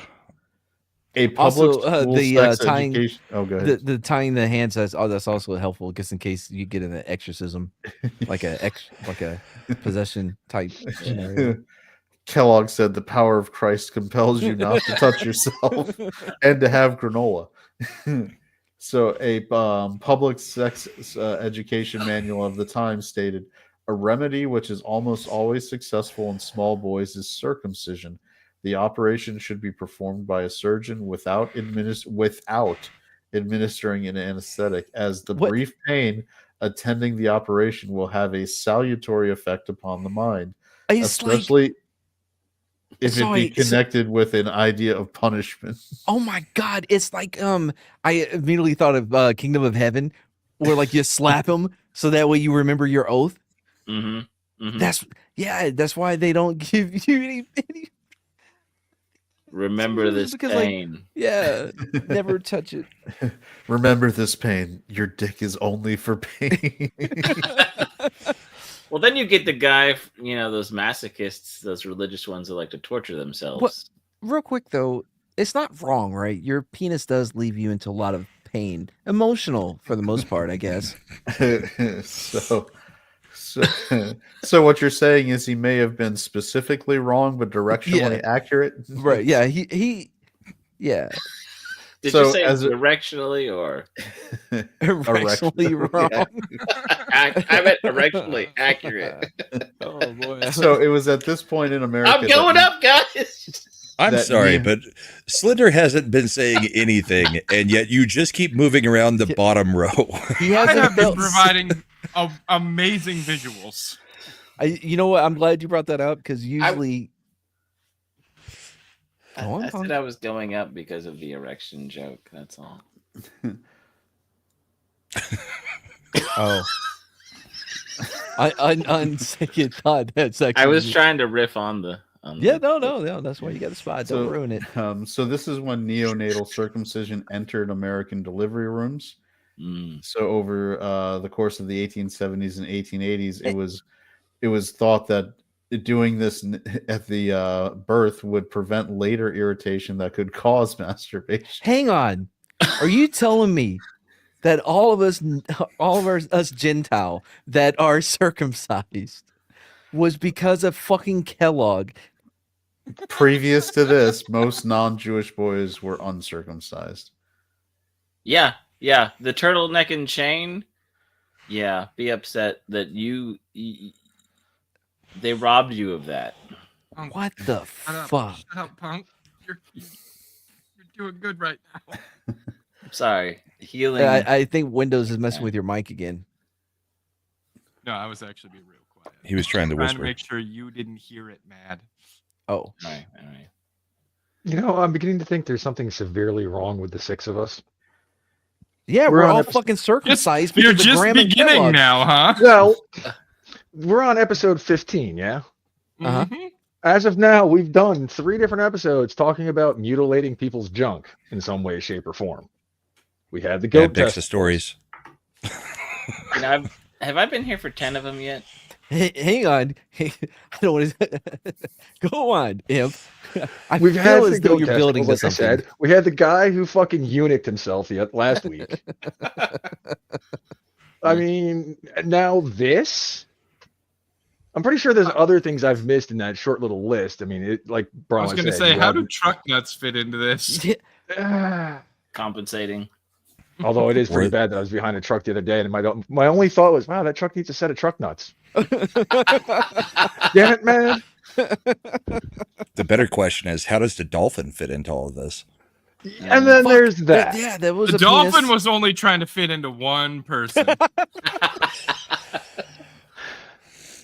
What, Chad? The dolphin right. was on a meat-only diet. Spicy. Wait, no, was it? Wait, Maybe what? it was on a spicy tuna diet. Fatty, spicy, horny. No, the dolphin was probably pretty healthy because technically it never masturbated.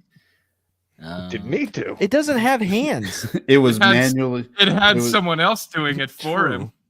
You know, Are you saying- dolphins. Mad, What's the you of what- all people know that animals that don't have hands can still do it. We've all seen the rhinosaur. True. I was about to say because dolphins are known to rub up against starfish. There are ways, dude. You don't want to know. Mm-mm. Give us your All top right. 5. They say nature finds a way, right? Turning the frogs gay. Yep. So if They're turning the If- freaking frogs gay. so, if parents That's what I avoided was- that was- circumcision, Kellogg then recommended applying silver sutures to prevent erections.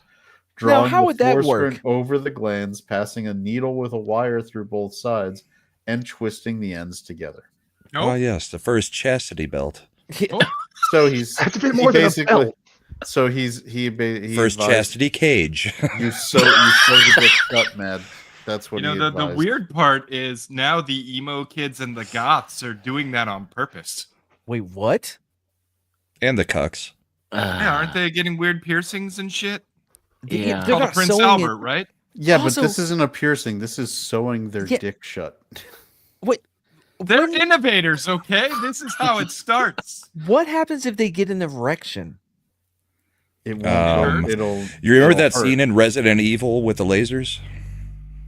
I think this I goes don't- back to the pain is supposed to remind you why it's bad. Oh. I guess Wait, the no, idea because would you're be not circumcised though.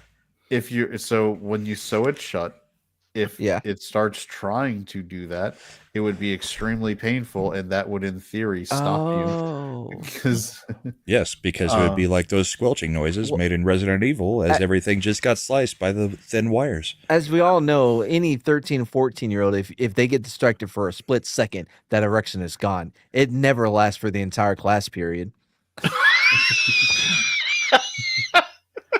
I mean, it's not like boys created an entire way to carry their books. No one's ever pinned their dick up into their belt line so they could walk to the next class. That's never happened. Not Why once. you walk the around main with your reason hand for in your belts. pocket? No reason. So for girls, this is for the ladies in the chat. Kellogg's recommendation was applying carbolic acid to the clitoris to teach them not to touch themselves. Wait, but wouldn't they have to invent it first? The clitoris? So medical doctors now know that the carbolic acid is extremely poisonous, causing instant paralysis when applied to muscle or nerve. So if that failed, if they basically didn't deaden the clitoris as a nerve, Kellogg suggested just removing it, just cutting it right off. Oh my God. Wow. So he was So the guy we were talking about last Africa. week, he was reading Kellogg's manuscript. Maybe. So have we talked about Rockefeller and all that eugenics stuff? So once again, by the way, given the current trans movement shit, this is another instance of history rhyming but not repeating. Oh shit, yeah. We had an entire You're not movement wrong. where Kellogg convinced all of America to cut their kids' dicks because so they wouldn't touch themselves later. And then sew them shut. And then sew them shut, or just cut off the clitoris and basically female genital mutilation. Yeah, I've heard about that one. So he also continued to develop foods to curb genital touching, creating substitutes for meat and coffee packaged in colorful boxes. The foods were an instant success. He hired his younger brother, William Kellogg, as business manager. John insisted he only wanted to improve patients' health, not profit. One day, the brothers discovered wheat could be flaked by steaming it and running it through rollers. Oh boy. John believed flaked wheat could curb masturbation and envisioned it as a mild, irritant douche for girls. What? Wait, what? I will never look at a box of Frosted Flakes. Men can eat it. Women can stuff it. Yeah. Clearly, the idea of frosting them came after this first process. Wait, what? Hold on. So you bring home your box of Kellogg, like, oh, thank God, because really didn't need my granola douche. Also, real quick, I just figured this whole thing out, right? That I could solve all these issues.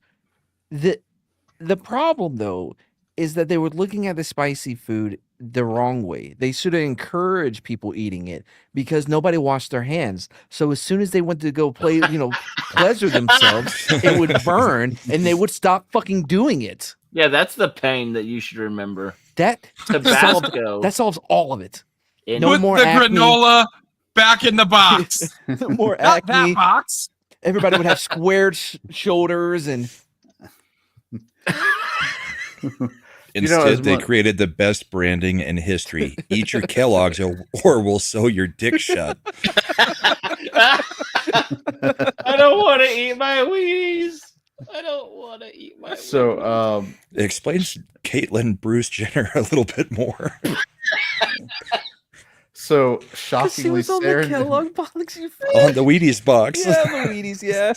Oh, it took me a second. Shockingly, sanitarium guests instantly loved the product. So the Kellogg started the Sanitas Nut Food Company with William in charge.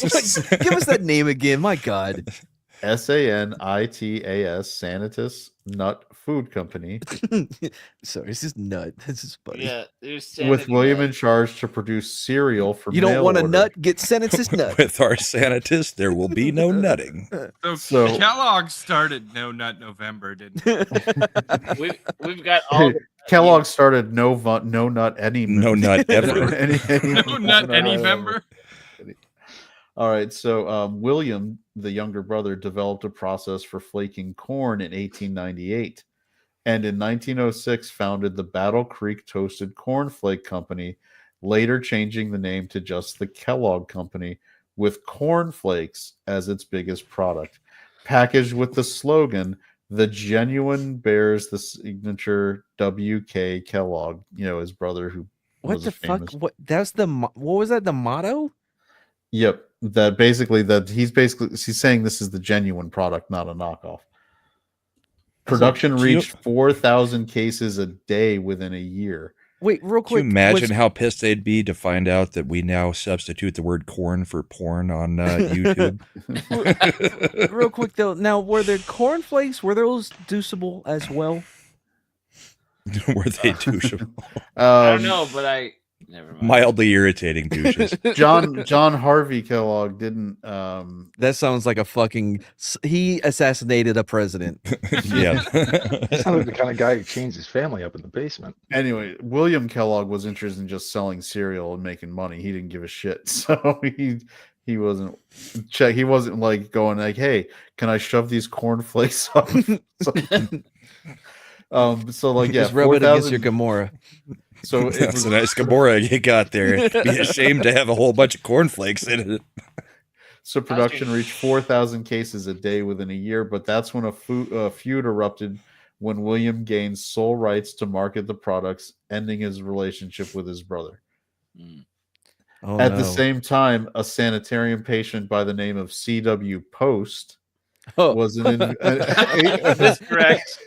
An inventor, salesman, and agricultural and machine manufacturer, suffered a nervous breakdown in 1885. And after another breakdown in 1891, he checked into Battle Creek, likely receiving diaper-clad exercise and yogurt enemas. After can we put her above Punk Waddle? You may be too late, by the way, Sharon. I feel like you'd only be minimizing the damage he has already done. Yeah, early and often is what they Check said. his shoulders. Anyway, so after being cured, he stayed at Battle Creek and created Post Toasties, rivaling Kellogg's cornflakes, and he also created Grape Nuts, marketed as anti-masturbatory. Grape Nuts became an international favorite. The Post and Kellogg companies on opposite sides of Battle Creek competed bitterly. Post employees couldn't associate with Kellogg workers, and their semi-professional baseball teams couldn't play each other due to riot fears. This is worse than the Hatfields and the McCoys. This is or like the left Twix and right Twix. Romeo and Juliet. Uber and Lyft. Why did they pick Battle Creek? I mean, was it named before or after? Before. Battle That's Creek where the sanitarium was. Oh, so you're right. and some militia, I think. Joke, but yeah. So Post was known to claim that grape nuts would cure ailments, including appendicitis, but stopped after a lawsuit. Oh, really? I had to look it up because you said grape nuts, and then I thought about corn nuts, and I really like corn nuts. Don't worry, guys. Those are made by Hormel Foods. So nice. Totally usable. Did you say Hormel? Hormel. So, okay. In a ironic twist, suffering from appendicitis himself, Post shot himself in 1914. His company went on himself? Yeah, he committed suicide. So his company would become General Foods Corporation, the rival to Kellogg. So there you go. This is how all modern cereal companies can trace their origin back to anti-masturbation crusaders in the 1800s. I knew most of this story coming in, but there were some parts I forgot. The whole we're all. They also make chili. Well, that's Hormel, and they do spicy things, so they're not. I think they're okay with masturbation. When Hormel came on the scene in the late 1800s, their slogan was "Our food likes to fuck." Our food likes to fuck. Our food jerks off, and it doesn't care. We have the greasy meats, to put between your cheeks. Oh. Hormel is DTF. Do you want Chad Hormel or Incel Kellogg? Incelog. That's what we call it here. Chad Hormel takes Kellogg's wife home and takes it. Yeah. What is it? The quote from The Rock? Careful. The Losers always whine about their best. Yeah, no, but something like who gets the prom queen? Brahma, this would be perfect for you. Winners go home and fuck the prom queen. Yeah. Hormel was the prom queen. Yeah, that's what Nick Cage, cocks the gun and says, Carla was the prom queen. But all right. So that was the end of it? That was we end right. on that note with with Post killing himself because he got appendicitis. And grape nuts didn't solve the problem. Dude, the whole being circumcised because Kellogg convinced people that it'll keep us from masturbating, that really upsets me. Yeah, well, I mean, Awesome One isn't wrong. Think of or did it prevent all the deaths of the semen?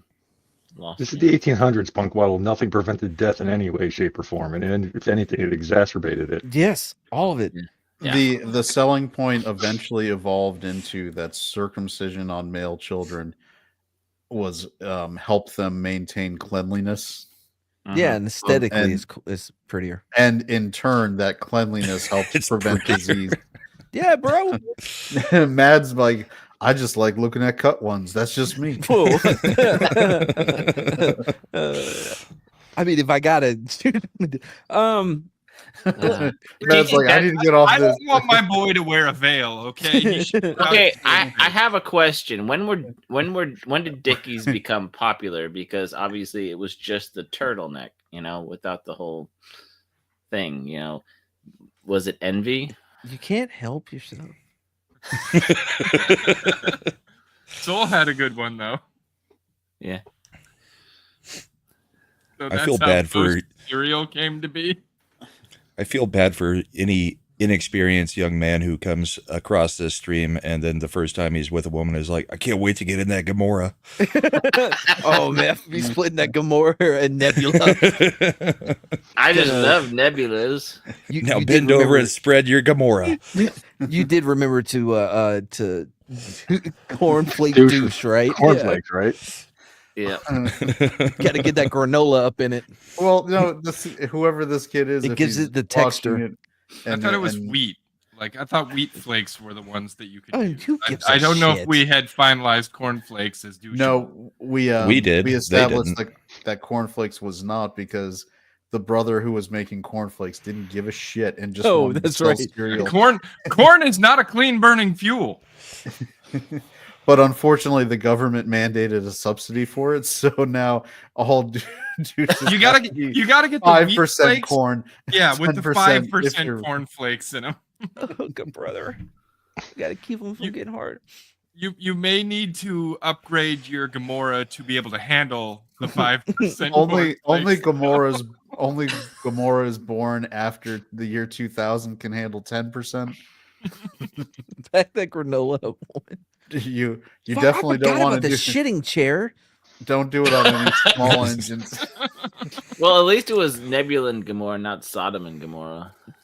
Well, it kind of is if you ever met a woman. It's your 18th birthday. It's time to take those silver sutures out of your dick. God, he's graduated. Honestly, I cut it off years ago. I couldn't take the pain anymore. Congratulations. I'm a eunuch. Congratulations on only murdering 5 people through middle school and high school. But your shoulders are so squared. That'll really help you when you pick up hookers to kill. Yeah. So, out of all the stories, the 15, this was packed with so many what the fucks. You would have lists got up there. There's kind of a toss-up between this one and the dolphin. Well, a lot of packed. You know what? Never mind. Yeah, but I mean, this one. I think the dolphin goes for quality, but this one definitely went for quantity. Yeah, I think it delivered. There was some new shit happening every 2 minutes. Yeah, and it wasn't just the chair. It was all connected. Man, that was all right. That was a good one. Anybody got any last? Were they allowed to wear diapers in the chair, or was that just like these two don't overlap? I think when you shit on yourself that much as you did at this shittery place that they were going to, why bother? You're right. I just wouldn't want to soil my pants.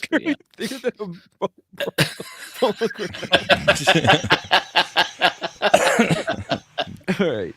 I don't know what we're gonna do next week. What did we're gonna do a presidential assassination? I was with suggestions so we could continue with random. Basically, what was that guy's name? Which one? The one? Oh, Couture, or who did Garfield? Yeah. I'll grab it. We'll do that one. We'll do his story next. I'm sure it's gonna be normal. Yeah, most presidential assassins are known for being normal, down to earth guys. Yeah, yep. I'm sure he doesn't have 3 names. I don't know. I don't think he does. This was before the deep I think state it's Charlie. Oh, true. Except for that John Harvey Kellogg, one fucking so everybody's dick. The only thing he assassinated was your masturbation in clitoris clips. Anyway, all right. Well, that's 2 hours. Everybody, don't forget to join us tomorrow night on the Christian panel on Carrie Smith's channel. Oh, great. Can't wait till we have Carrie Smith on for one of these. Oh, yeah. I'm sure that'll happen. She's been on with comics. She's heard crazy stuff. It's true. Bro, there's levels. We know. Indeed. And I made it to the 3rd level tonight. I almost moved you. I literally was whipped my mouse over to you so quickly. All right. That's it then. Hey, man. Yeah. You hungry? It's just blank. You just took your food away, I guess. Okay. You know, bless you. Thank you. All you need is some hot sausage, maybe some hot links. How dare you? I would never masturbate. Sneeze? Yeah, obviously. Bro. Did you not learn from the first one? No, it sounds like he's just making funny noises for one of his Mad songs. Mad as I chew. All right, bye, everybody. We'll end on whatever that. Machiavelli production. This is now Mr. Kansas Law Dog. Law don't go around here. Savvy? Yeah. Yeah, that's real good, Law Dog, because law just don't go around here. They keep on calling me, want me to put it down. Oh, baby, run to me, don't go from smile to frown. Hey, Law Dog, law don't go around here. And I say, hey, Law Doggy, law don't go around here. You're no daisy at all. And I say, hey, Law Doggy, law don't go around here. You're no daisy at all. I want you to know it's over.